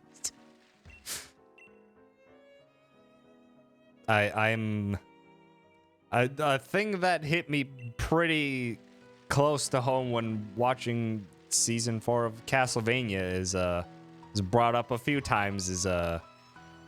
I'm a very reactive talker. I can do some like stream of consciousness stuff for streaming and try to crack a few jokes every now and again. But it I can work better when chat's giving me material. and you guys are throwing out options, and especially that something I need to work on in person is how to chat with people and not just react to what they're doing.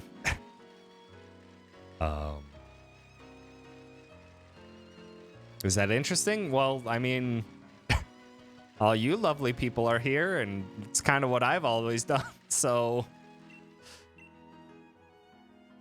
I'd say yes. I'm very happy and blessed that whatever my stinking weird thoughts have been and my style of commentary and thinking about games has led to me meeting all you lovely people and hanging out and y'all being here so dang often. It's truly appreciated.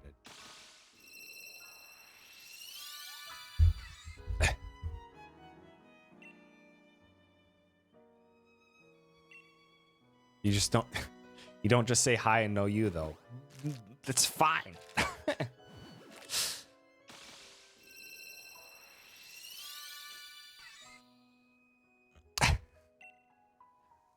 The best, you can always try.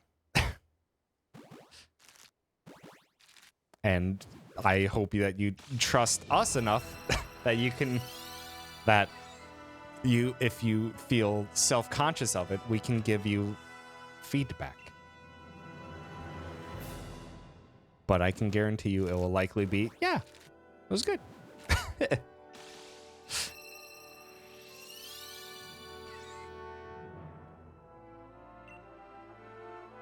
Also, yeah, you can, if you want to get more comfortable with just speaking in general, you can,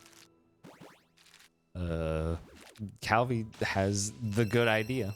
Just chatting with friends while playing a game.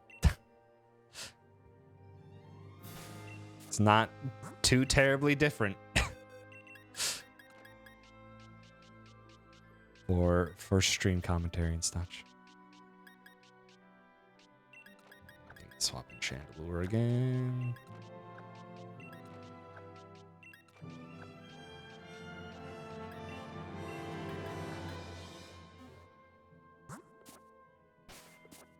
It was a good joke, sorry. Although, is EA involved at all with the Dead Space remake? Forget who's even working on the Dead Space remake. And then there's also Callisto Protocol, which is spiritual successor to Dead Space, being developed by a different studio.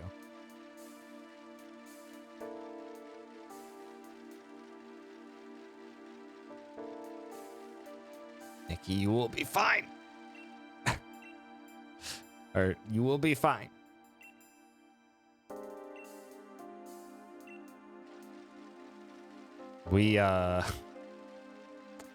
To Nikki, you are not the only one that has that thought. Nikki, you are not the only one that has that thought. But sometimes we just chat. And it's not bothering because we want you there.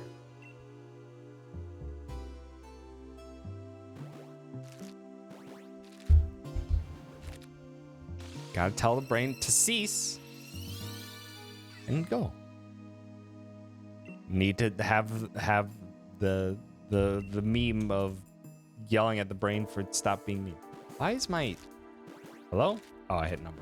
Bad. I was like, why is my 8 button not working?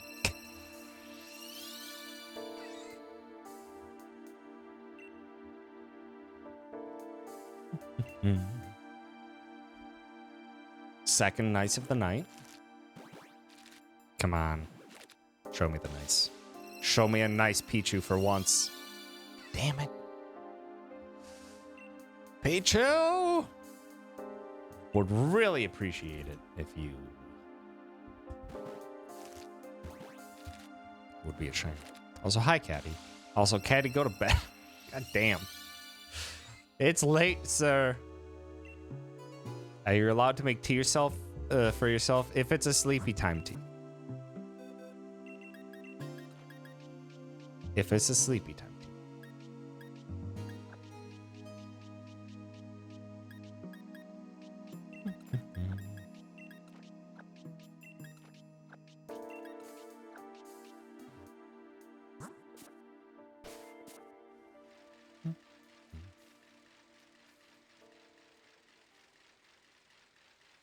I don't think it has caffeine. Well,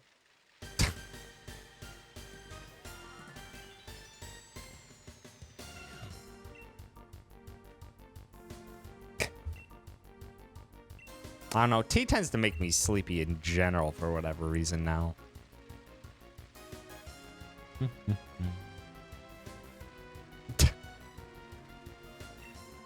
Boop, beep, boop, boop, boop, boop, boop, boop, boop, boop, boop.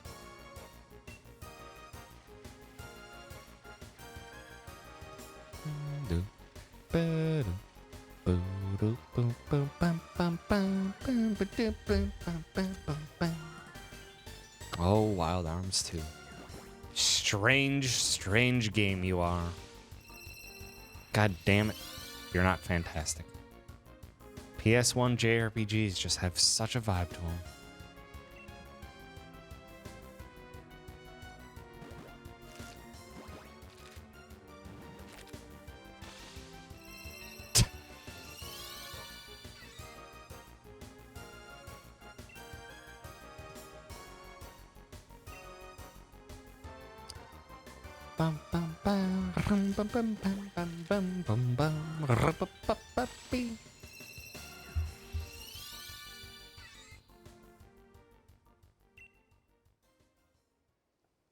Now I suddenly want to play Wild Arms 2. I don't know why that would be.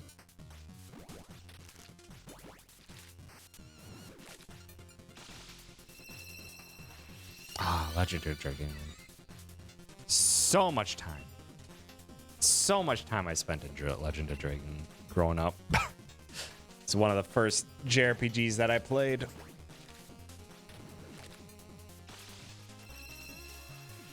And young Tom, i.e. Middle school,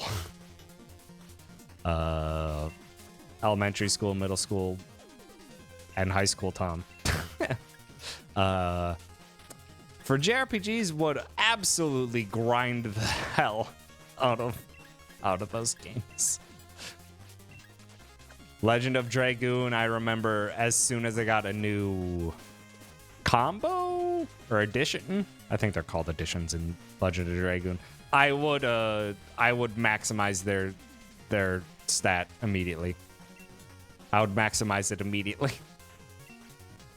So I would enter battles over and over and just master every single combo or addition as soon as I received it.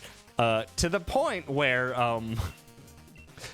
there's a big happening at like the end of disc 1, I think, and you have a party member replacement for reasons. The first party member had full maxed out editions, including their final one. One that I'm surprised they even have an animation set for.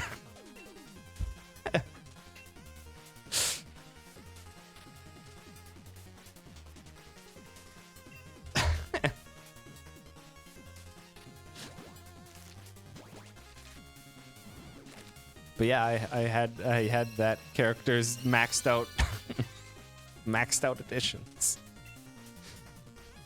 Aye. I've never played a Breath of Fire game. Never played a Breath of Fire. I think I own a few as PS1 classics.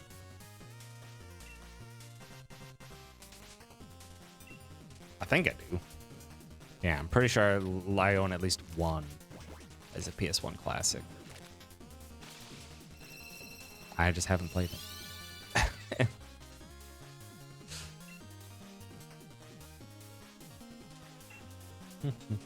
No, not actually, not Breath of Fire 1. I mean, I have a singular one of them, and I think it's Breath of Fire 2 or 3. I think it was 3. I don't remember. I don't know. It's on my PS3, ready to be played at a moment's notice. It's Armored Core. I never played an Armored Core until PS2. Yeah, I never played an Armored Core until PS2, and it was just a game that my brother borrowed or rented at some point. That eventually, I remember, it was some kind of tournament. There was some kind of tournament in that Armored Core. And they reached a point where they couldn't progress any further, and I was able to get a few more levels up the ranks. Brother had it, so I played it. That was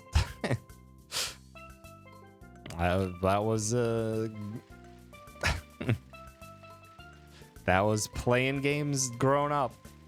I had games, either friend had them or my brother got them or something like that, and that's how I got into some games. It's how I got into the Dynasty Warriors games.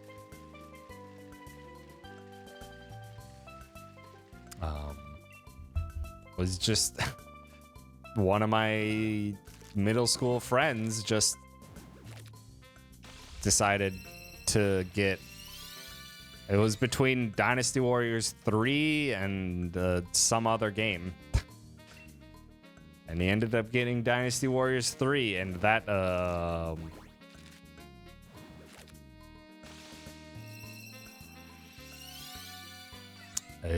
became our lives. That was a lot of time spent in middle school and high school spent playing Dynasty Warriors 3, 4, and 5. Also, sorry, it's Lubu, not Lebu. You fool.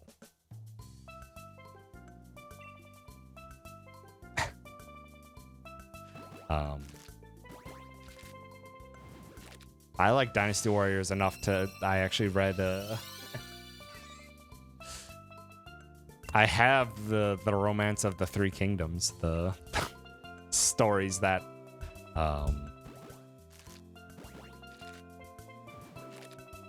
The stories that Dynasty Warriors is based off of.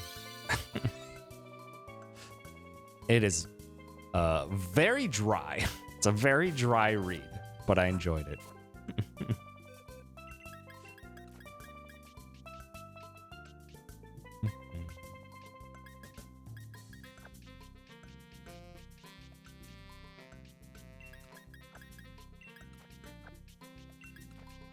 Tactics game that had Cowboy Bebop in it? What? I have no idea what that is.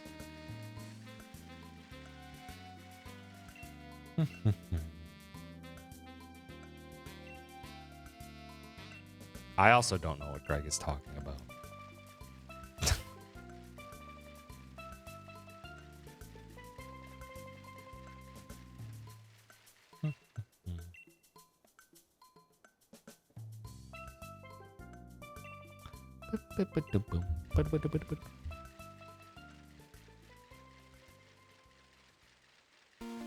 Random anime. Oh, maybe Disgaea?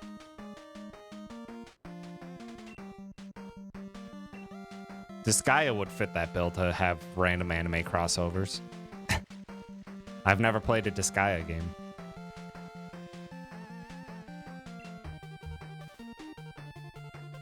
Birthday? Nikki has a birthday? Hard to believe. Hard to believe.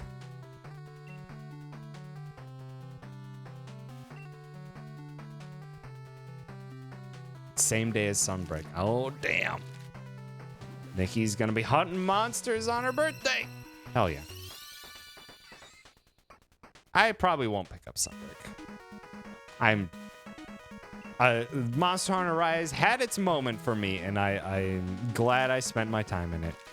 I have just felt zero drive to play any more Monster Hunter.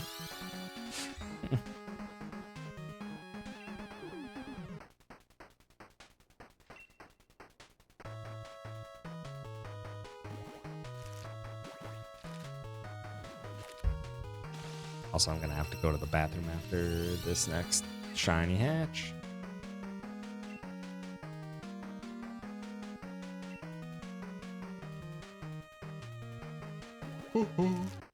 Drive is playing with friends. That is fair. Now with friends that you can also chat with a microphone. The power. The power.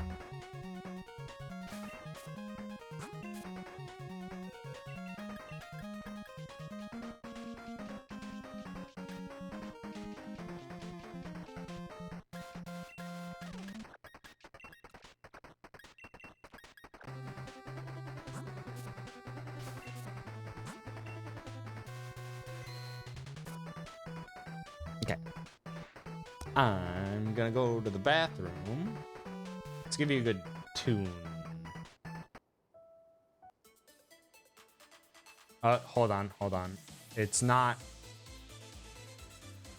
It's 1 day late, but you can start with this, or you can roll with this.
Did you have a good Friday night?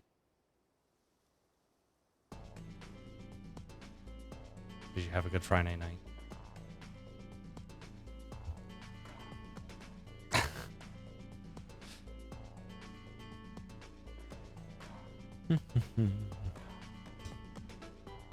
Super Robot Wars. I have not heard of that one. You have one more Friday night? Sure, you can have another Friday night.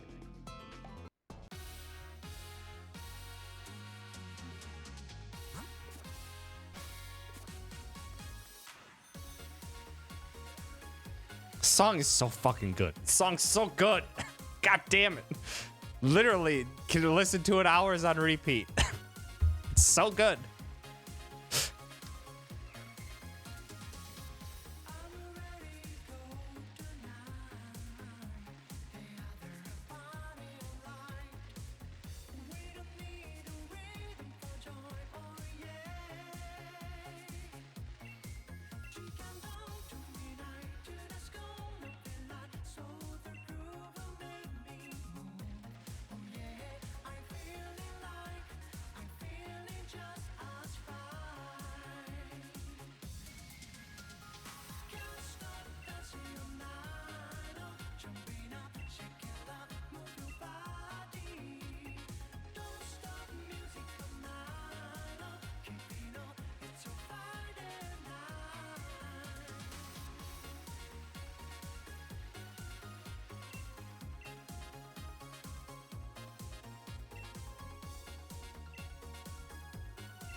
What's a song?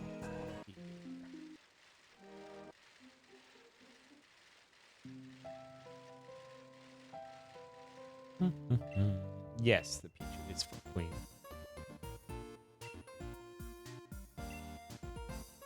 Chat. Can I have this date?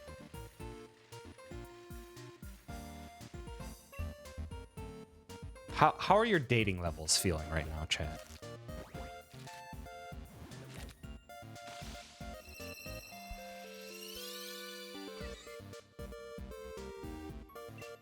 Are they at their limit? Fluctuating. Your egg is still an egg. It's strong. It's a good sign. Pretty low. Dang, would spaghetti spaghetti increase your dating levels? Just saying, there might be some spaghetti. Artisanal spaghetti at that.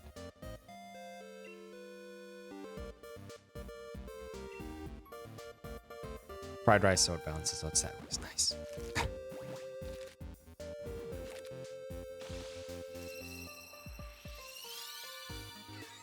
Also, it feels sacrilegious to say this during dating start.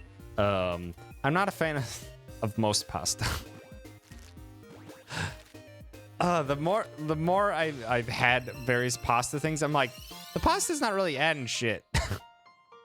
It's not doing anything for me. I'm having it for the sauce or other things. Rarely I'm just like, yeah, the pasta was really good. Like chicken Alfredo, I like to have for the Alfredo, for the chicken, and some broccoli. I'm not there for the noodles.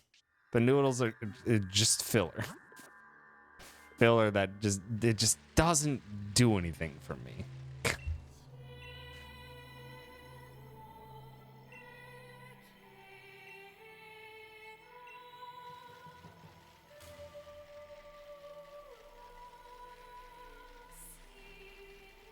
Which shouldn't surprise me as much as it does, because like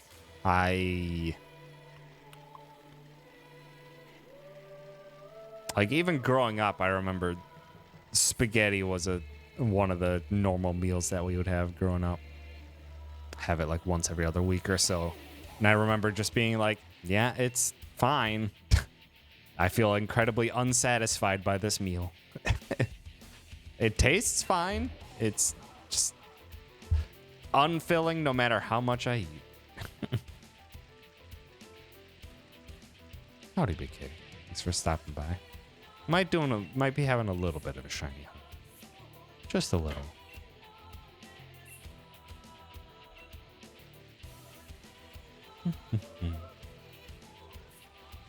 So I hope you're excited about spinning in circles and talking about random nonsense. Because that's what shiny hunting. That's what shiny hunting be.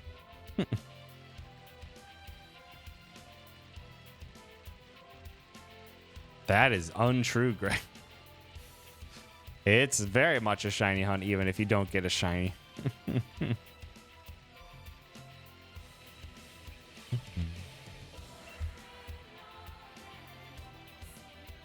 the same way about breads or flatbreads? Sometimes I've started to grow some appreciation for having a bread that fits a sandwich or a type of meal or a spread really well.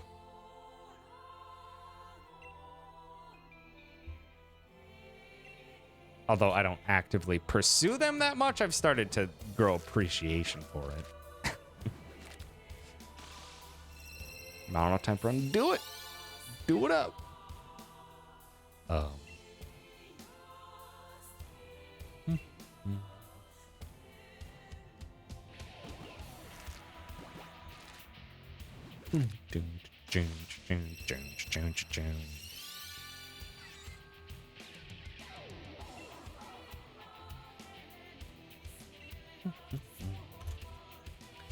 Number 500, come on down. Will you be a shiny? Yeah, sure ain't. You shan't.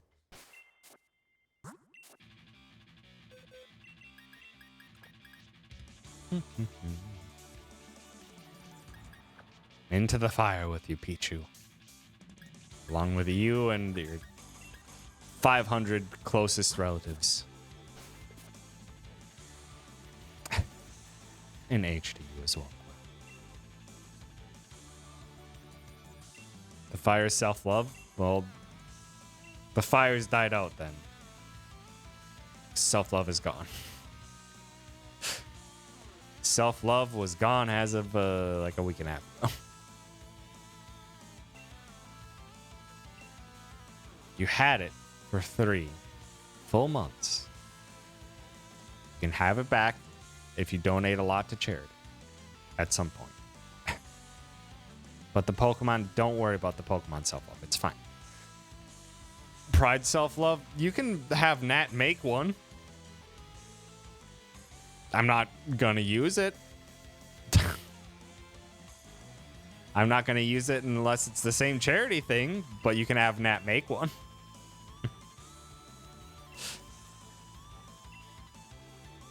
Nat has the emote artist badge in my channel, by the way. Because Nat made an emote, technically. So, Calvi, where's your badge? Calvi, where's your artist badge? Why is that not on? How dare you?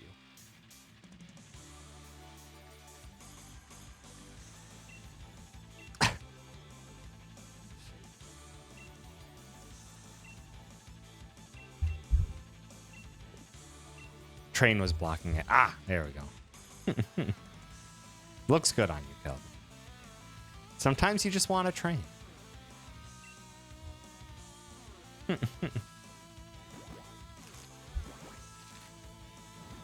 Could and would upload it if given your explicit permission. Yeah, that's not happening.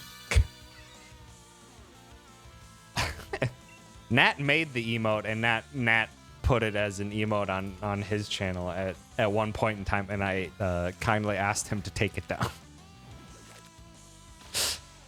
One, because it's for special occasions, and 2, because I hate the emote. So I don't want it around all the time.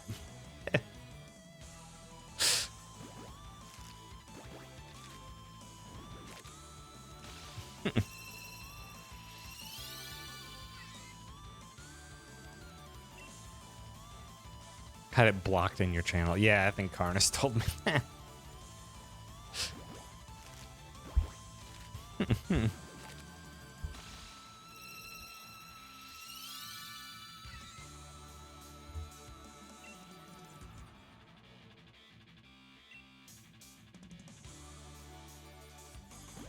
It represents charity. Somehow, it represents charity.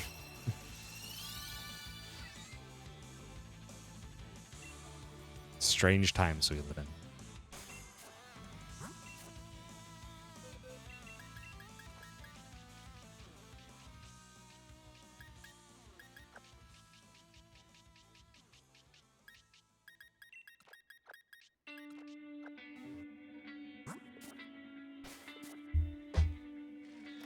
No, don't go in there.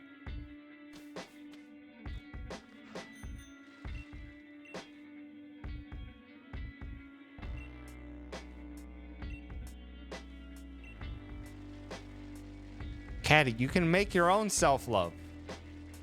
Take a picture of yourself with a relatively open mouth, send it to Nat, and Nat will make you a self-love emote.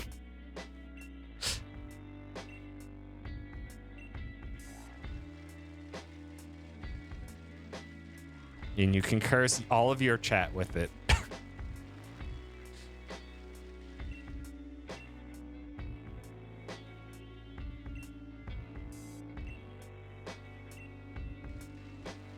There is nothing stopping anyone from making their own cursed self-love emote. And Nat may or may not help you in making them, depending on Nat's schedule and desire.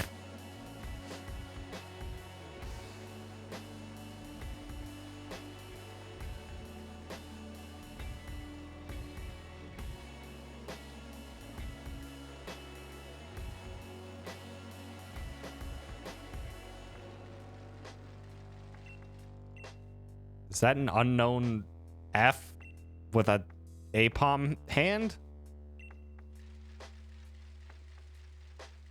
I don't even...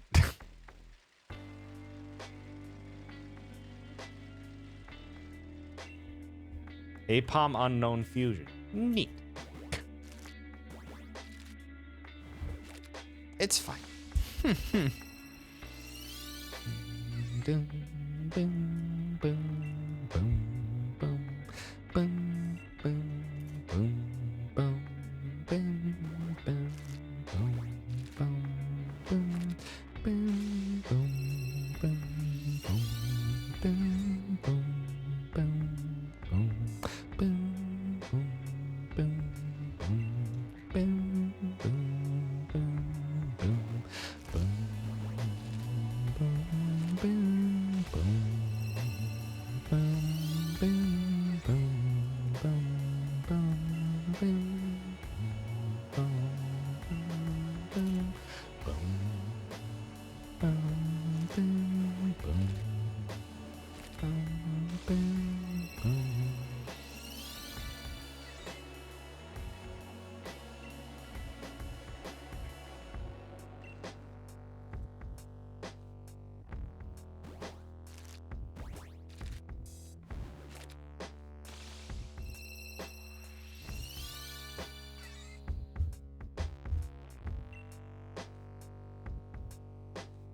Is it a Ditby or is it a Como?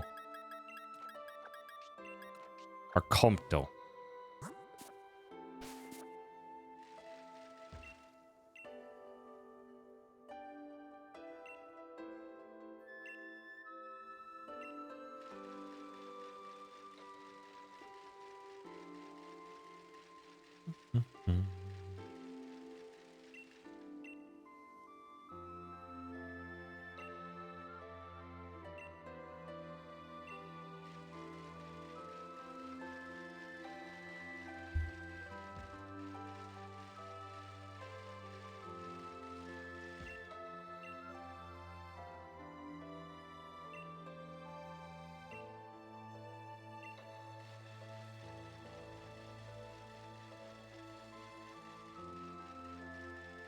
I was thinking of the Okami art style, and I don't know who's...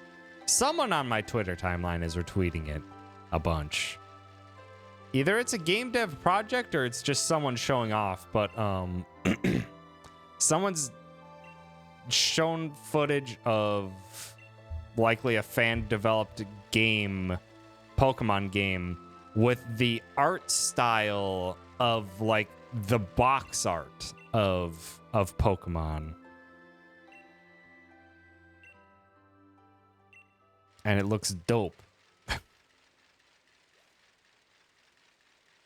Like, not like the box art. I mean like the manual. Like the way like Ash looks in the manual and the way Pikachu looks in the manual with like a lot of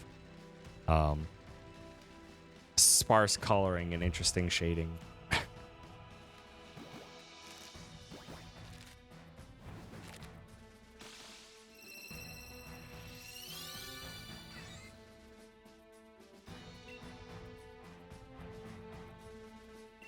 Come on. Here's odds. Give us a shiny Pikachu or we're above odds. Come on. We're above odds. God damn it, Pikachu. You could have been the savior. The Pichu is for Queen. Yes. Queen can have it in Spain if Queen brought her Switch along.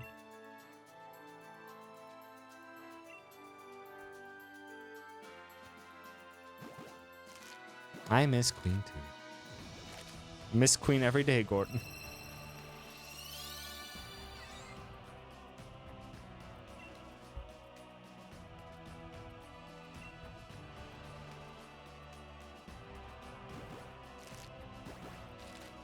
Yeah, Queen will be back. Just, yeah, she's on, I believe it's study abroad.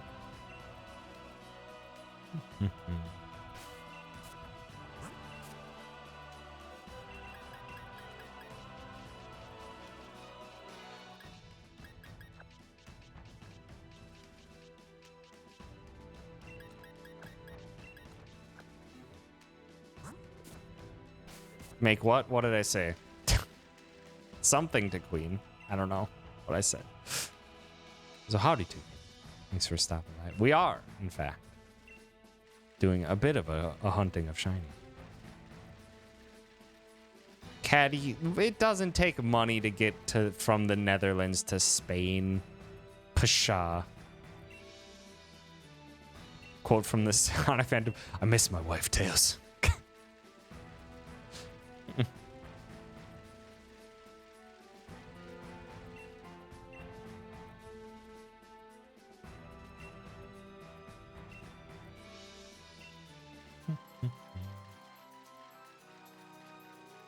I miss Queen every day, Gord. Still have access to that AI voice generator. Ah.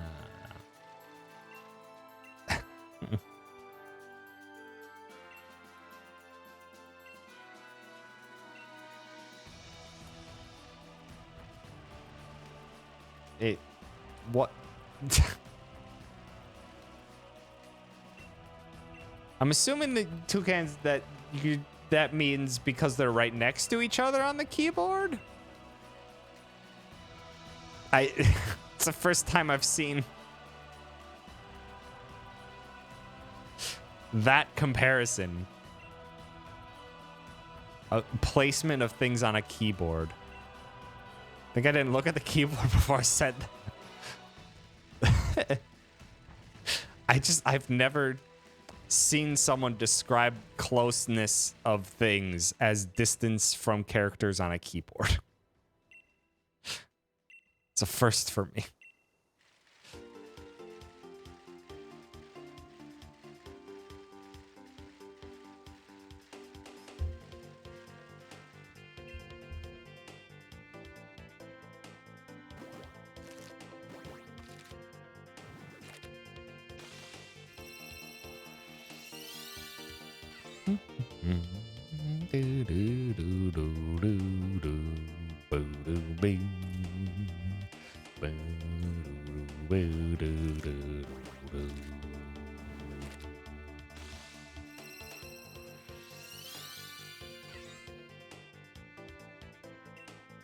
Pichu is barely shiny. Pichu needs to be very shiny, otherwise I might not notice. So I'm not paying attention. So someone tried to describe their hungness that way. What? I mean, you could say half-mast, but keyboard?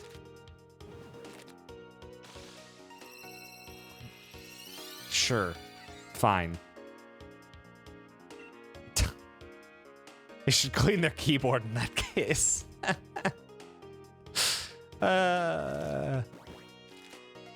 Yeah, I'll hear it. It's fine.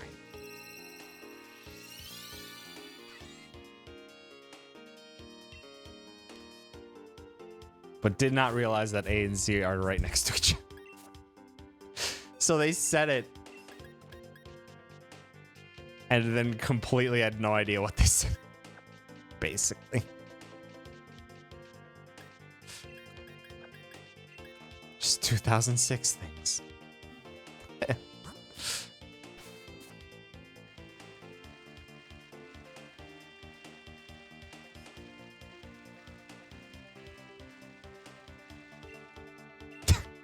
Yeah, what if they have a different keyboard?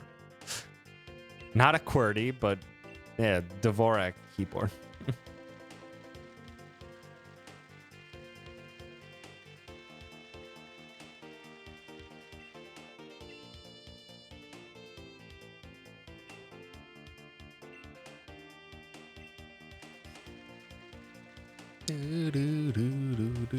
Greg, that is that is not a keyboard.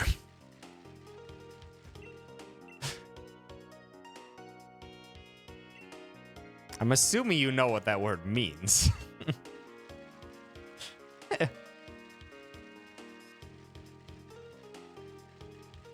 It is?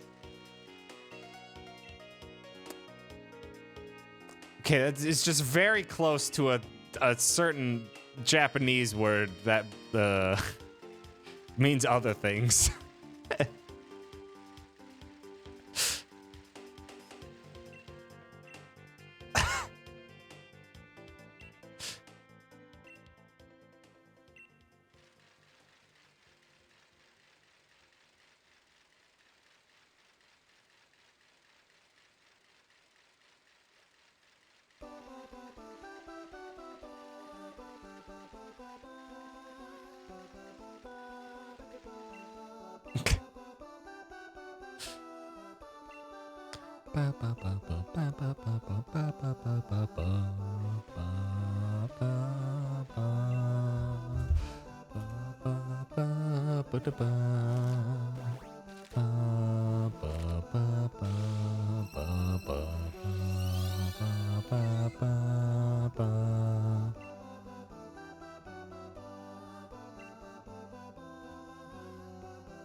Go to bed, Caddy.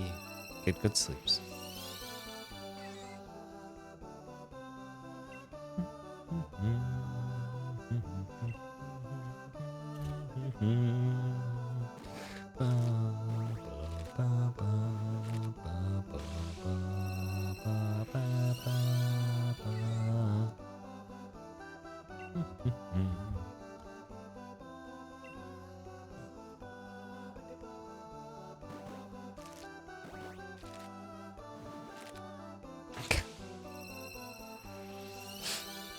Shiny Q is currently 2 Pocketmons.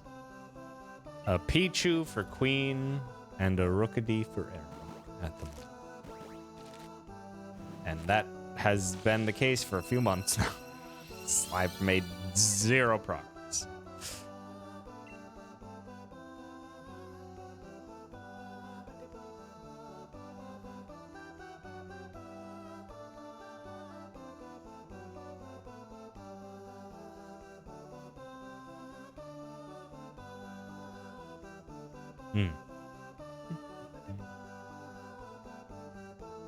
Can almost afford 2 dragons. God damn. God damn.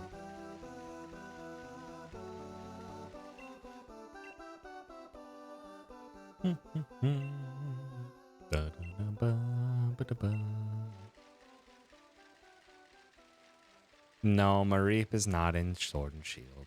It's disappointing.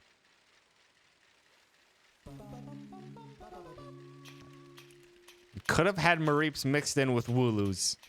Just saying. Can have more than one sheep, dang it. Also, Ampharos is actually a pretty dang good Pokemon. I like Ampharos. They're quite strong, too. If I remember correctly.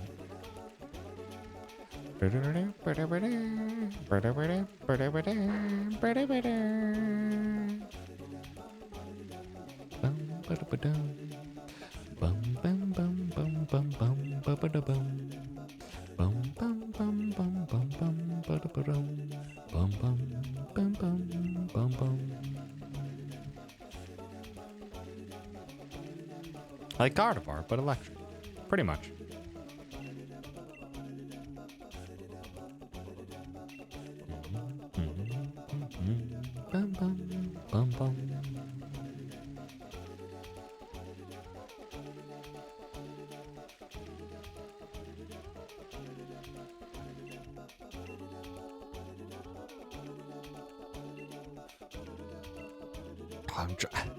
I just had a thought back to I played Pokemon Uranium back when that came out or fully launched. That's a good time. They had quite a few original Pokemon. One of them was an incredibly powerful Pokemon. That was a sheep. That was like a black sheep that evolved 2 times, and it was dark fighting. It's a very powerful sheep. A very strong sheep.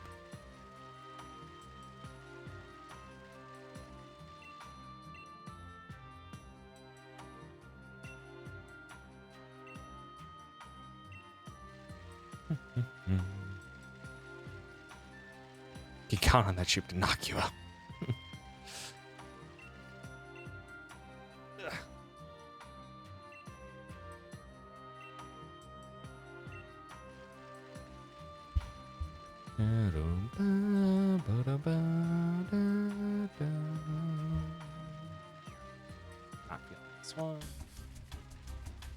Oh shit.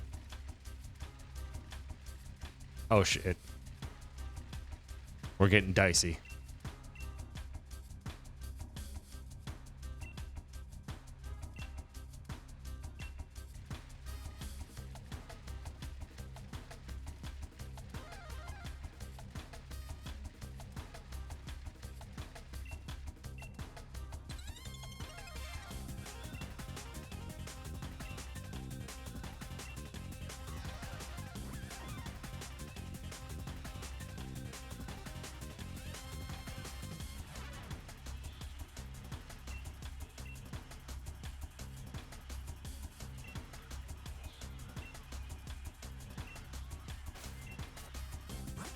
Fuck. Was wondering why nothing was hatching. I'm gonna have so many eggs, aren't I? Oh, actually not bad.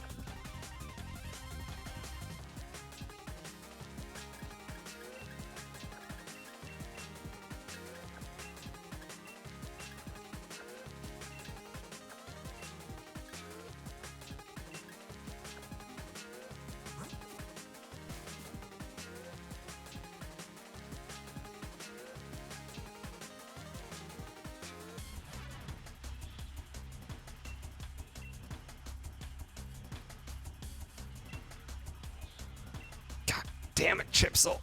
Dicey Dungeons didn't have to go this hard, but I appreciate that it did.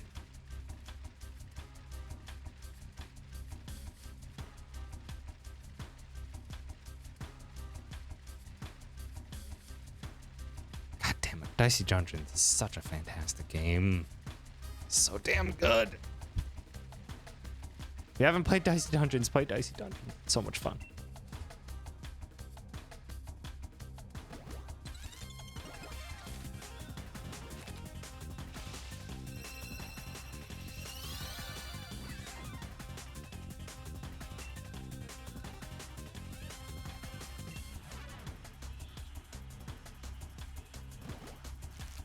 We gotta listen to one other Dicey Dungeons song once this is done, though.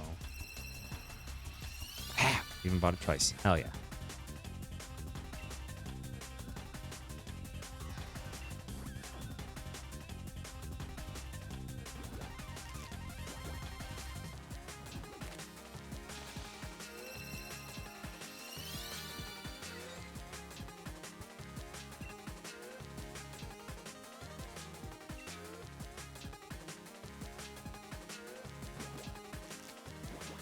And he's got the dice in here like 75% of the time. That's the literal roll of the dice.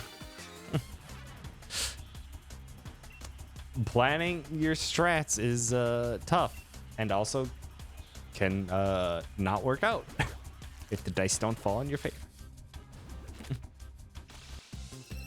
Need to plan for all sorts of scenarios with Dicey Dungeons.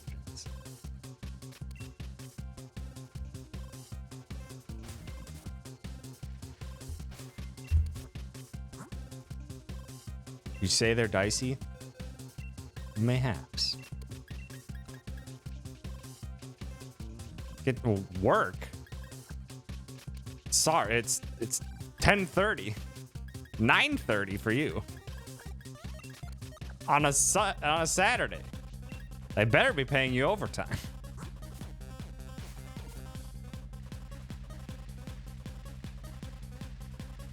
Oh, Deer's Life. That's fair. Your third job. You can can opt out of that job. You can just be like, dear, other mods can handle it for now. And dear would be like, okay, it's fine.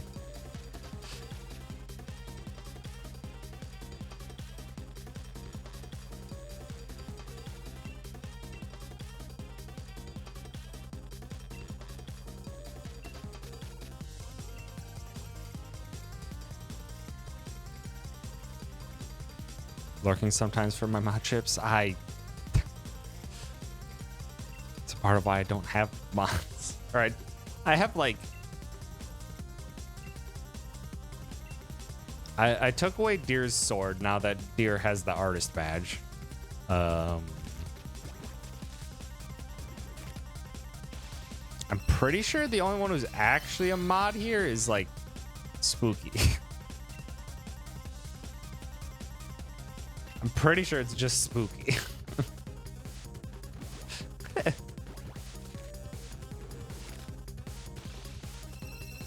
Yeah, that is fair, Sar, because Deer is on the streamy weemy thingy. I forget exactly what it's called, but Deer is a part of Twitch's Pride promotion type of dealio.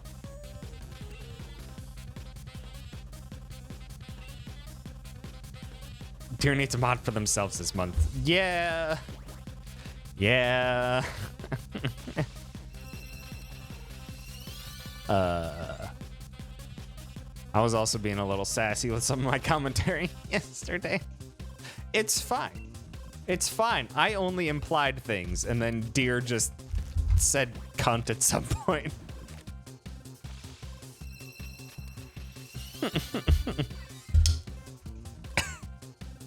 And then Sar tapped the sign.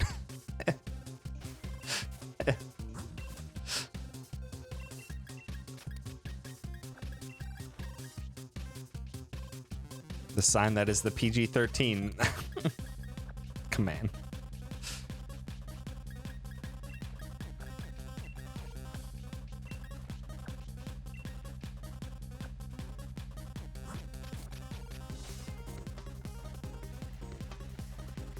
It's a term of endearment in Australia. It's pretty sure it's still an insult in Australia.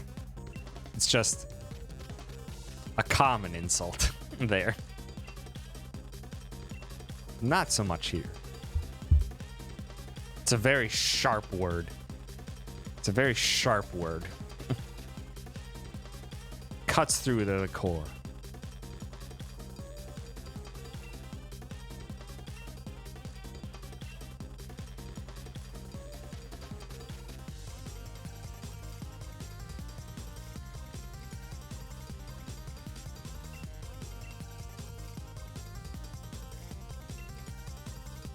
Probably only go for another 300 shinies today.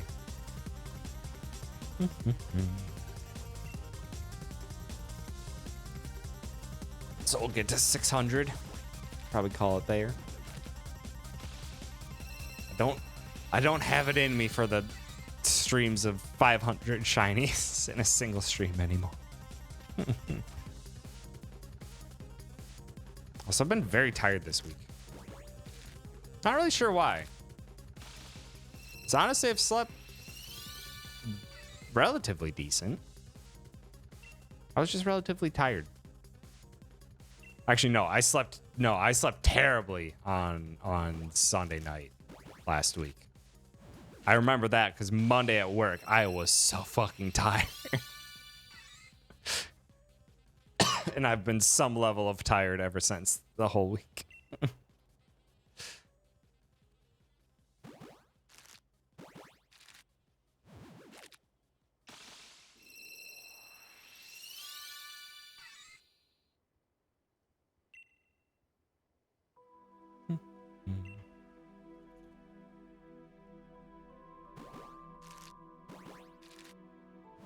I think maybe a bit of it can be me getting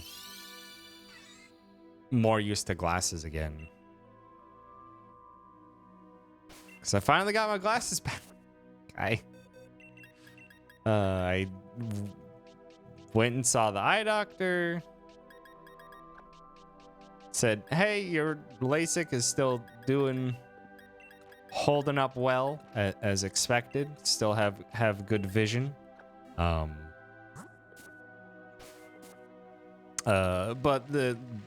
there's things that we still recommend you wear glasses for.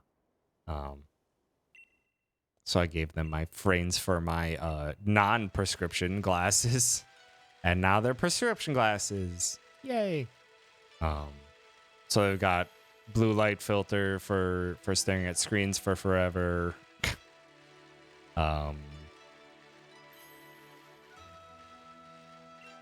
They have anti-glare stuff for bright lights and dark, because ever since LASIK, that's very much been a thing. Or bright lights and darkness definitely flare up more than they used to.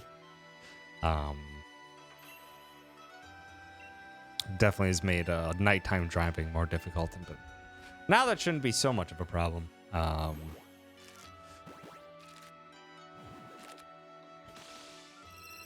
And then also there's a slight bit of magnification at the bottom.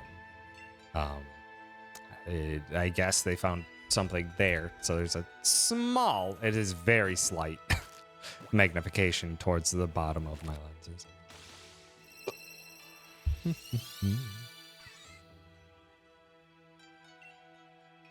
I have both bifocal eyes? I don't know. I don't have bifocal lenses, but it's like less than one. Like, I think before I had LASIK, my eyes were like, -4,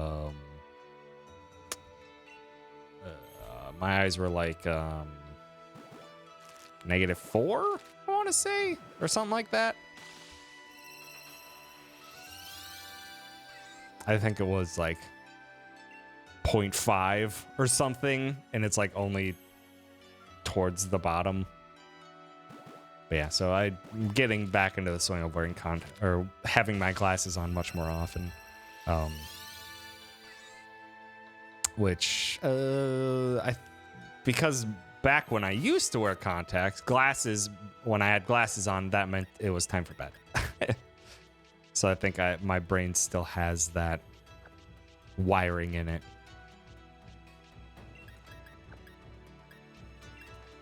So having eyeglasses on for so long and for extended periods of time, and even in the middle of the day, is just like, oh, my brain's like, are we sleeping? Yes, no?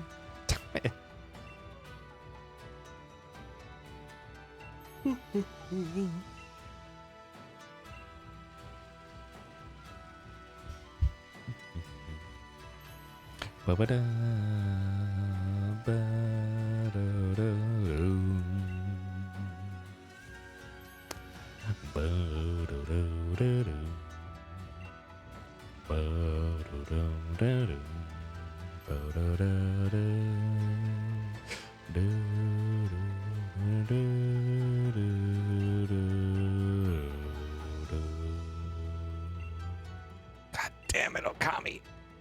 Your OST is so good.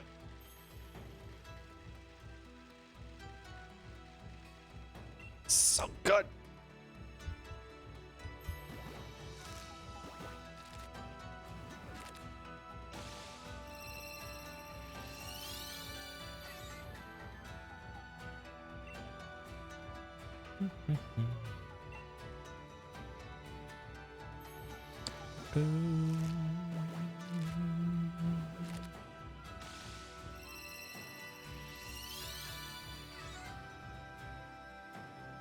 Is everyone having a good weekend? Anyone doing anything exciting or did anything exciting this weekend?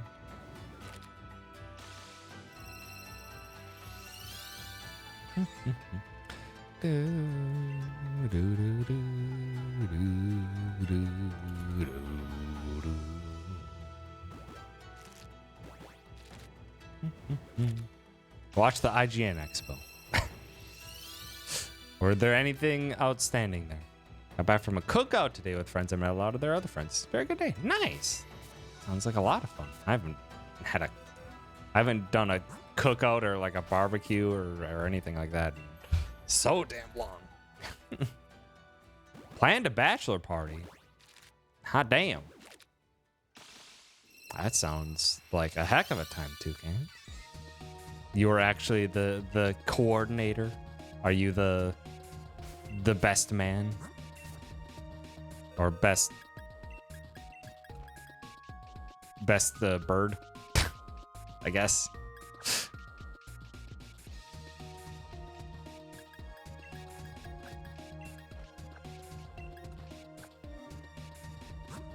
At least one person deems me to be the best man. Impressive. That's more than most people in their lives, to be honest. So, take pride in that. I'm a rough one. Did some arting yesterday, but I think just lack of sleep is hitting the brain goblins. Dang brain goblins, you need to get the fuck out of here. Be gone. But Calvi do fantastic things. Shade some stuff for a major update for Core Keeper. I don't even know what Core Keeper is.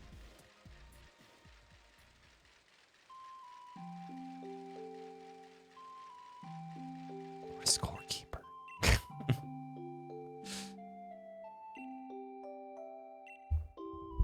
It's a person you trust with your core. Calvi feels like garbage. No! Calvi isn't a garbage person. This is a fact. Known to be true. Calvi's brain goblins just need to shut the fuck up.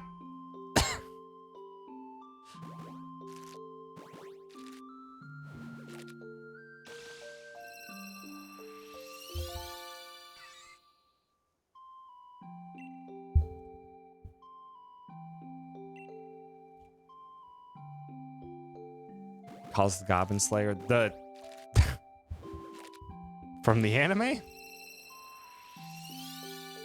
That dude doesn't fuck around. This goblin's there, he's gonna fucking kill him.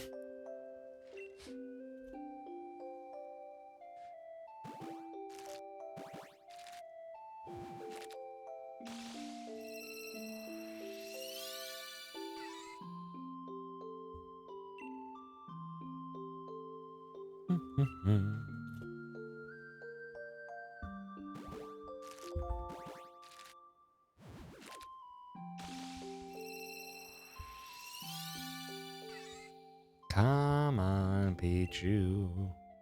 Could you just be shining? Real quick. Just for me. Actually, more for Queen, but... Oh, shoot. How many eggs do I have? Okay, I have one. I need to swap back. Okay. Need 45. We have 10. We need 35 more eggs. Oh, Mega Man X6. Yo, OST is so good. If only you were a better game. Ah. X franchise is so good in 1 through 4. And then 5, 6, 7, 8 are, you can just not play those. You can just not play those and you'll be perfectly fine. They sure are video games.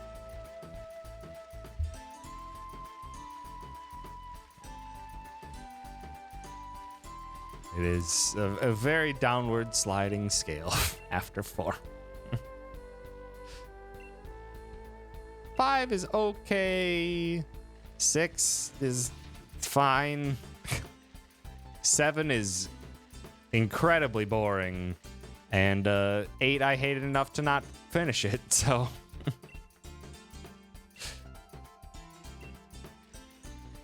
That's how it goes.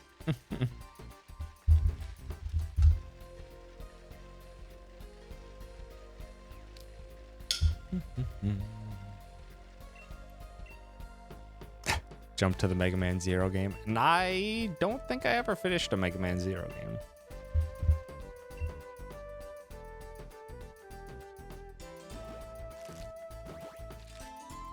I'm pretty sure I tried to play a Mega Man Zero game and it just was not vibing with me.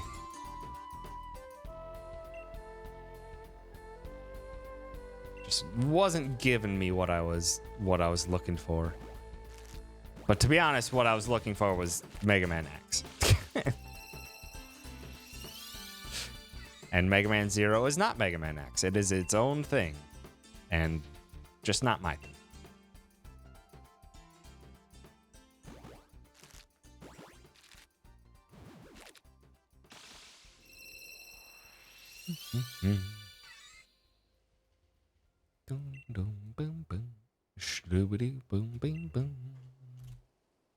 About ZX, I never even played ZX. Really dislike that you get to, after a million years, you get to play as a version of X, classic Mega Man. Then they make you fuse with Zero side and you basically lose all of the blue and just become Zero again.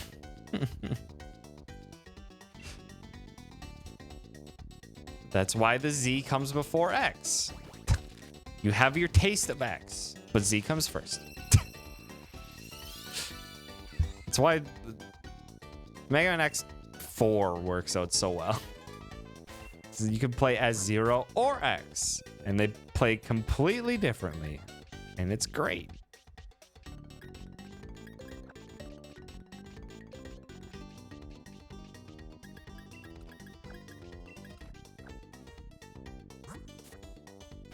Like on the keyboard. God damn it.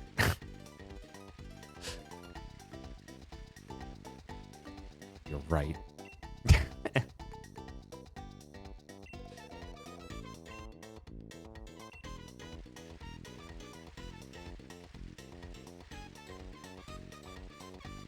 Egg. What is that? Thanks for stopping.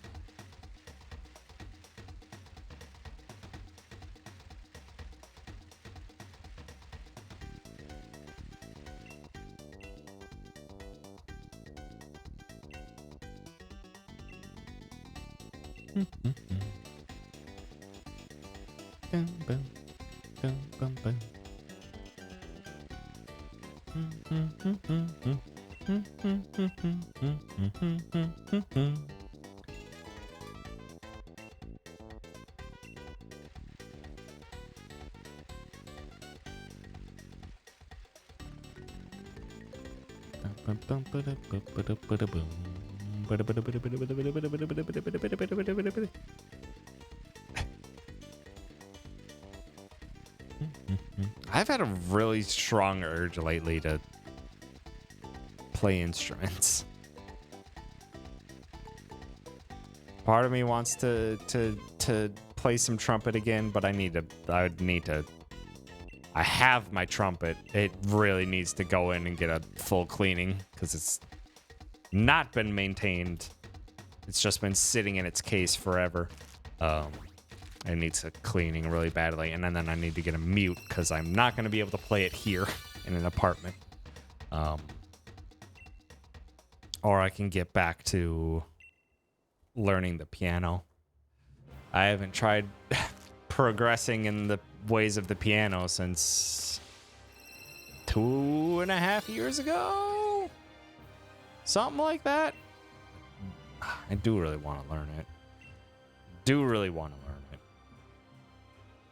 I was making good progress, and then stuff came up, and then dropped it. I haven't played the trumpet since high school. Kind of same for me. Yeah, pretty much same for me.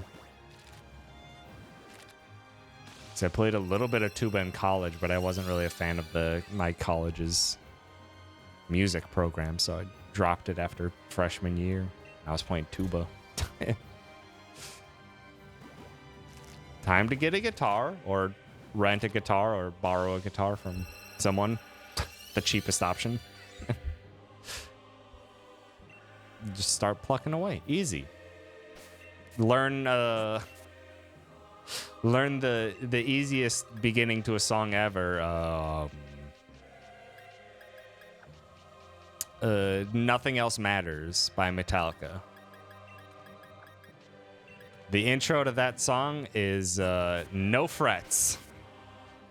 It's first string, fourth string, fifth, sixth, fifth, fourth. Rinse and repeat. And you've got the opening to Nothing Else Matters. 1 4 5 6 5 4 1 4 5 6 5 4.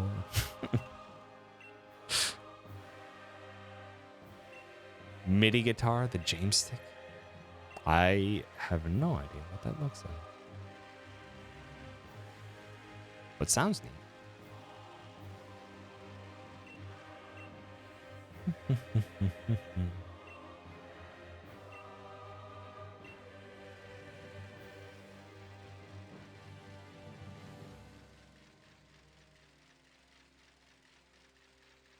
Mm-hmm.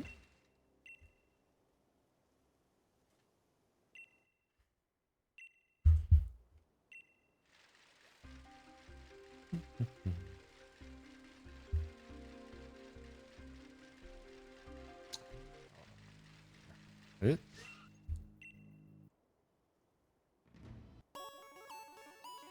Ooh, yeah, I can go down for this song.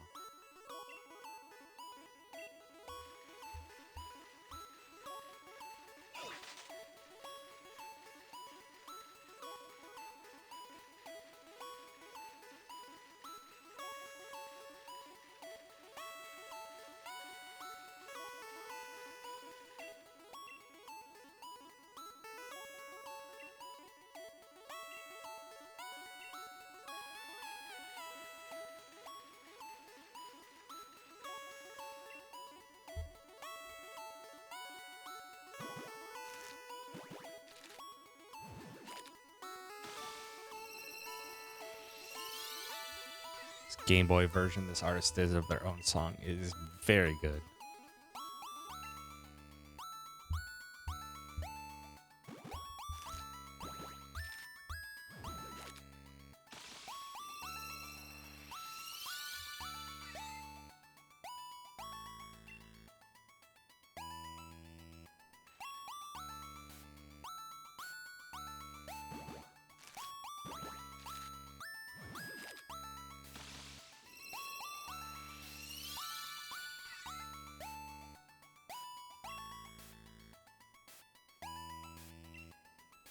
Last nice of the night.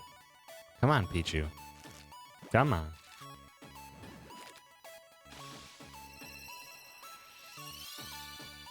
Damn it. Still have never had a nice shiny. Come on.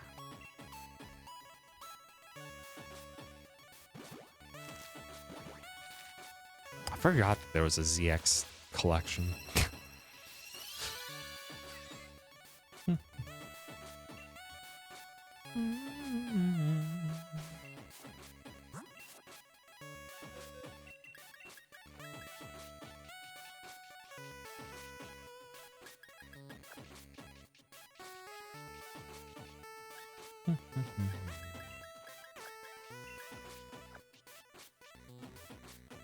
Do I have a favorite shiny that you specifically would love to have above all others?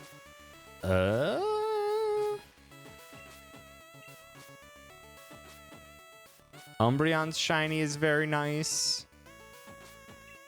Although I believe the Umbreon shiny I got for shiny hunting was for K-Mac. But I do love Umbreon's shiny.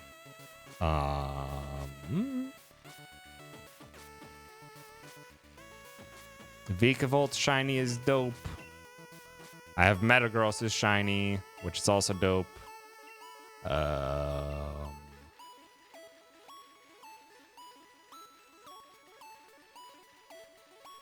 Trying to think what shinies. Like, I'm not very invested in shinies myself. The shiny hunts are for viewers and because it's just chill hangout times. I don't want to listen to the Land of Dragons. can do that. But I like the look of some shinies. Just trying to think off the top of my head which ones are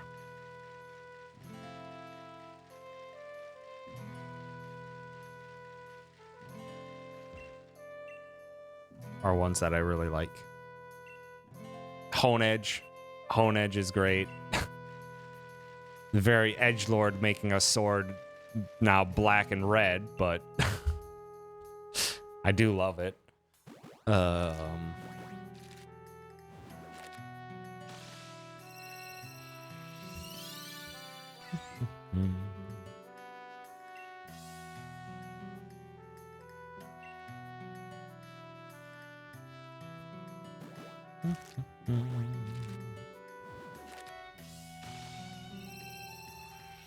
Trying to think of the ones where like it's so stark and it looks awesome.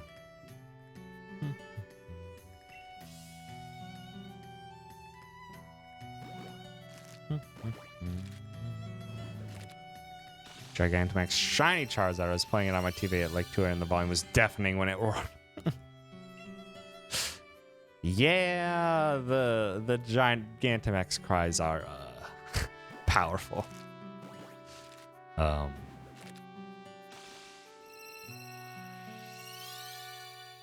Regular shiny Gengar doesn't look that great, but shiny Gigantamax when it's white is really cool.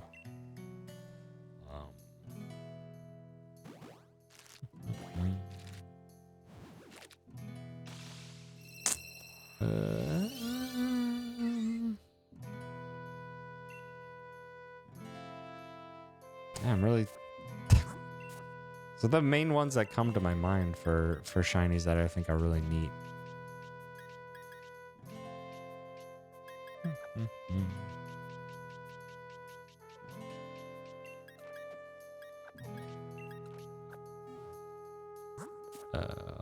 A Haxorus? Yeah, I forget exactly what their shiny looks like, but I remember liking it.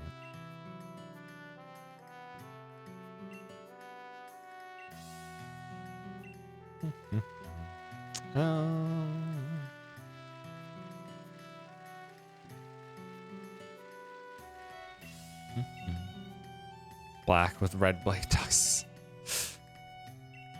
It's a color combination that works for all of us edgelords out there.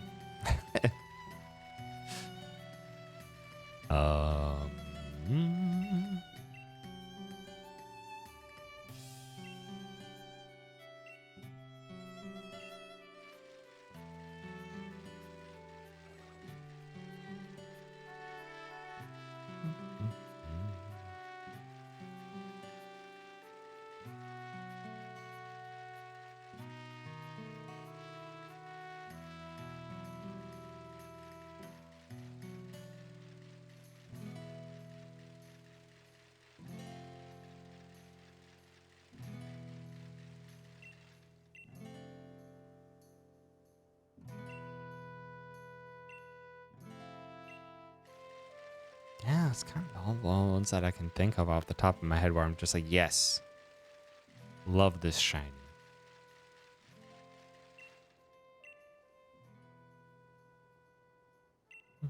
I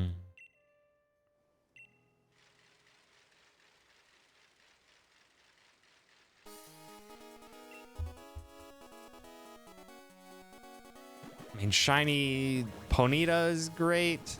Blue Fire.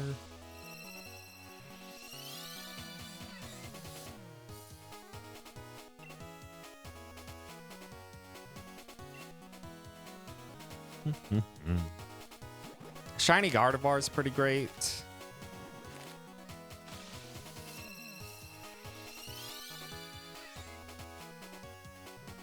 Shiny Salamence.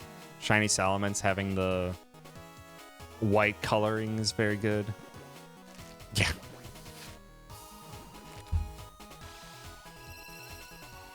Well, the shiny Rapidash,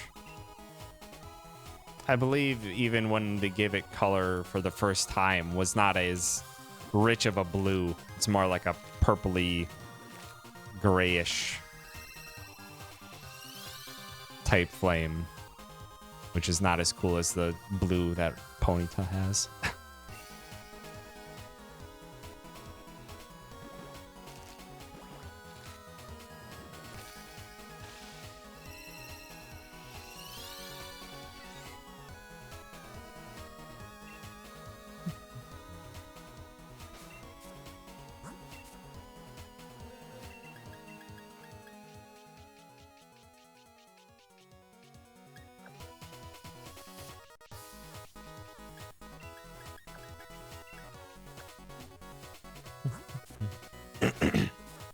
Autumn colored grass types.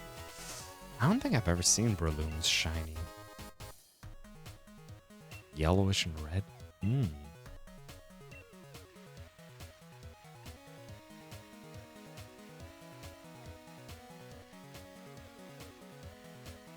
Oh, what is it?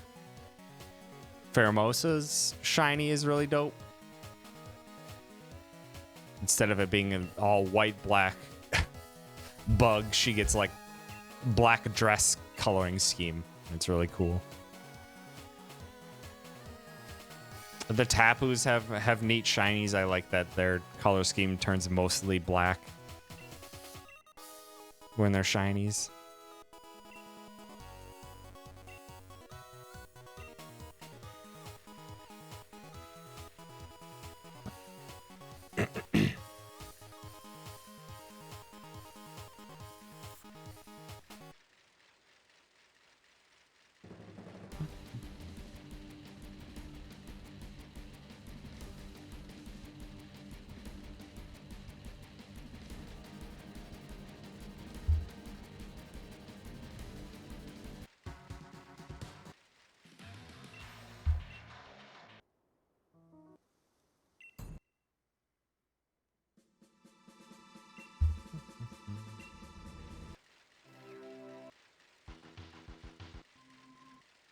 What do I want to hear?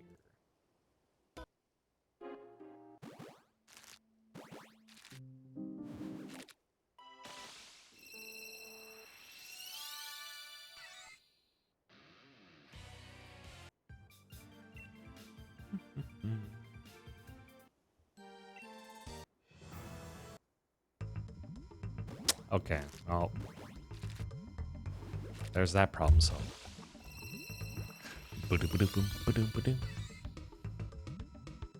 Can never go wrong with DKC2. Never go wrong.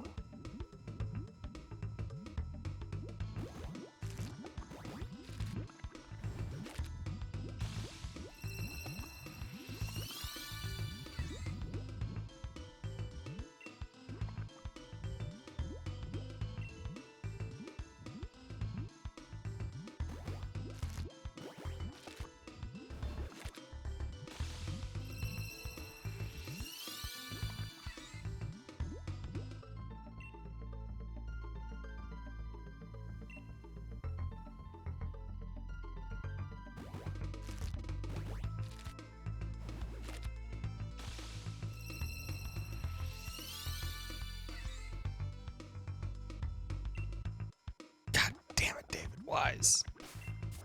Freaking killing it all the time.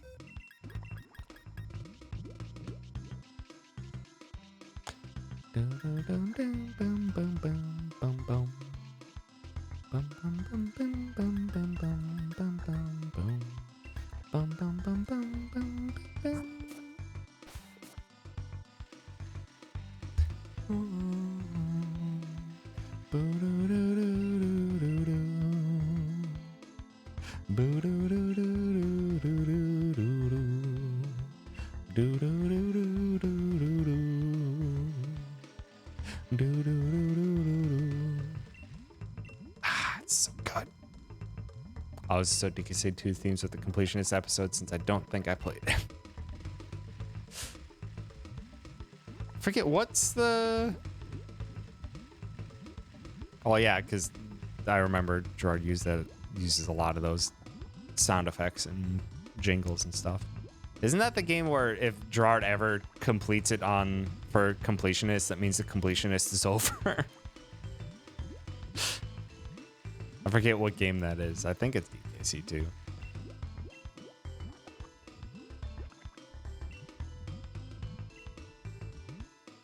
It is. Okay. Yeah, shiny Salazzle's good. Also is Dither. He's also considering changing it. Oh. If not everything is also a remix of DKC2 theme and a theme from the game he's reviewing. Ah.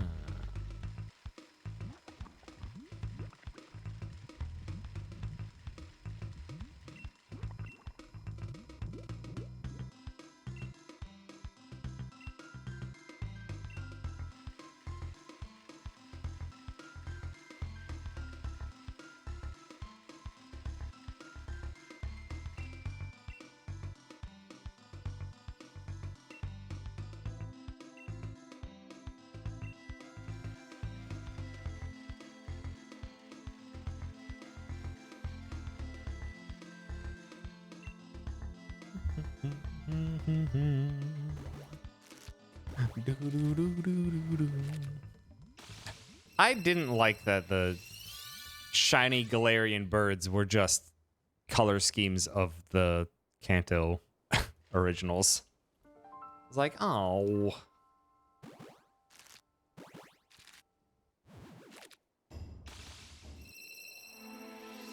It's a neat concept, but just didn't do it for me. Yeah, I know they do that for a lot of alternate forms, but it just doesn't do it. It doesn't do it for me. Especially, like, because Galarian Moltres looks dope as hell. And then just making it look like a regular Moltres. I'm like, oh, man.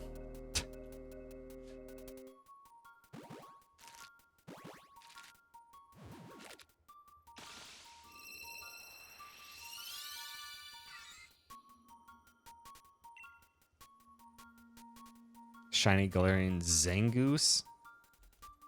Isn't it like white and red? Bright pink and white with blue claws. Yeah, they really went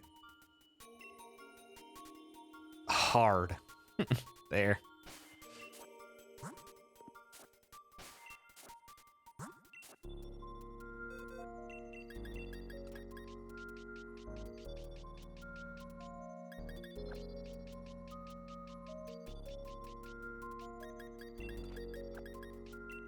Yeah, Zigzagoon. And then Obstagoon.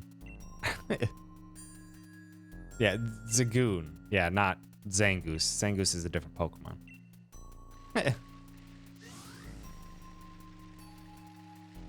And I only know Zangoose too well now because Zangoose frickin' the one-shot crit Nowl's Charizard with what, like Crush Grip or whatever. Very upsetting.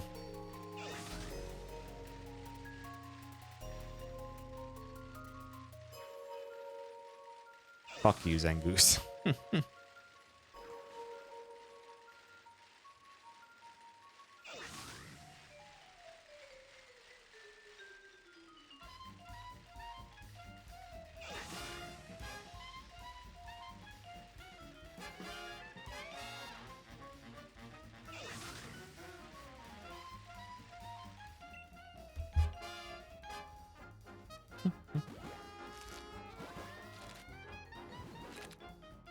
Oh, that's right. The Cuphead DLC pack.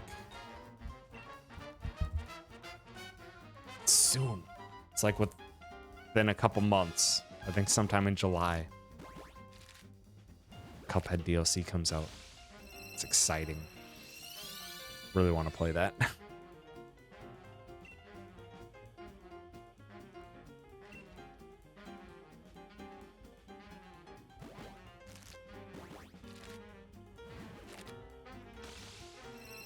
End of this month. Damn. Sooner than I thought. Fuck. I'm probably not going to be able to play that for a while. Also, shoot, I'm probably still running around with regular old Pichu anyway. Yeah, probably. That's fine.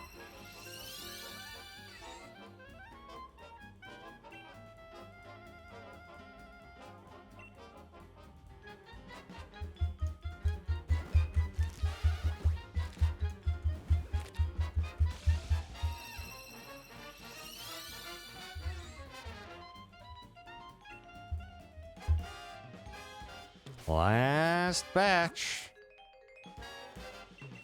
Last batch for the night. Will we get a shiny? Odds are unlikely, but we can hope.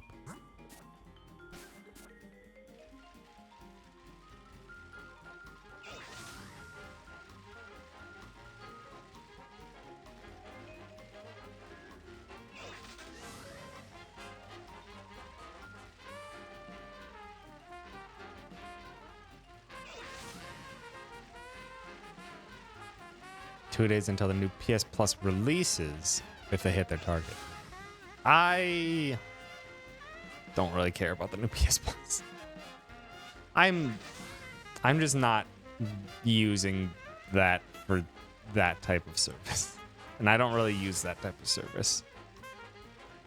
I very rarely ever use any of the free games that I get with any subscription service.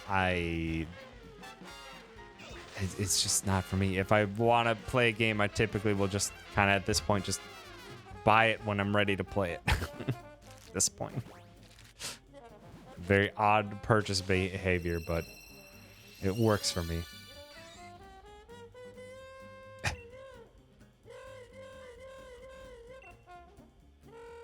I used to grab all the PS Plus games whenever they were every month.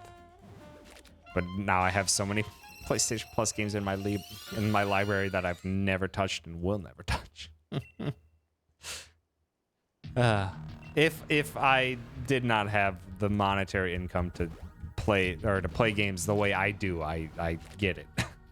Subscription and or free games is a great way to get them. Just not for me with my situation. Ape Escape is available digitally and a non-emulator form, so that's one thing I'm looking forward to. Oh, neat.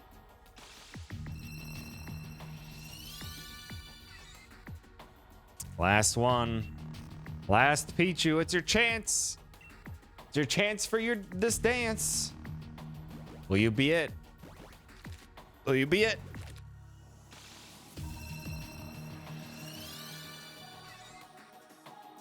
Nope. Oh, Pichu, you've evaded us yet again. Oop. No, put them back. No shiny for today. That's okay. I had a fun time hanging out with y'all. Thanks for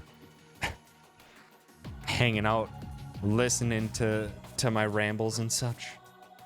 And I always enjoy talking with everyone. That's why I keep doing the Shiny Hunt streams every now and again. I enjoy having these chats. But yeah, that's going to be it for me today. Not going to swap over to anything. I'm kind of tired. Not super tired, but kind of. Let's see who we can go say hi to. Rena's doing her subathon. Doing an Apex, looks like, at the moment. Deer's playing some Wahoo Sunshine. Gam's doing some Elden Ring. Chen's doing some Soma. Katie's doing some art. I think let's go say hi. Let's go say hi to Gam. Let's go say hi to Gam. We don't get to raid Gam too often. Gam's playing them Elden Rings. Hopefully having a good time with it. It's been fun checking in every now and again. But yeah, thank you so much everyone for hanging out. I appreciate it. I very much appreciate it. I will be back tomorrow. We'll be doing a Yakuza Like a Dragon speedrun. Because I need to get back into the swing of that speedrun and prep for SGDQ. Get my commentary and muscle memory back into the swing of things. So I'll be doing that tomorrow. Come on. Give me a good song to go out on. Come on. Okay, that works. This one's a happy song. But yeah. And then I'll be back for a whole bunch of stuff. I'll be back for a whole bunch of stuff next week. Thursday, stream with Deer, Nobody Saves the World. Friday, another Yakuza speedrun. Saturday, maybe Mario Kart that I'm not streaming, but with other people's streams. And then the Soul Link with Nowl. And then Sunday, multi-world Link to the Past randomizer. A lot of stuff next week I gotta get prepped for. But yeah, thanks again. Have yourselves a wonderful night. Go eat some love on over to Gam. Show them what for with the Elden Rings. All right, goodbye. Goodbye. Goodbye.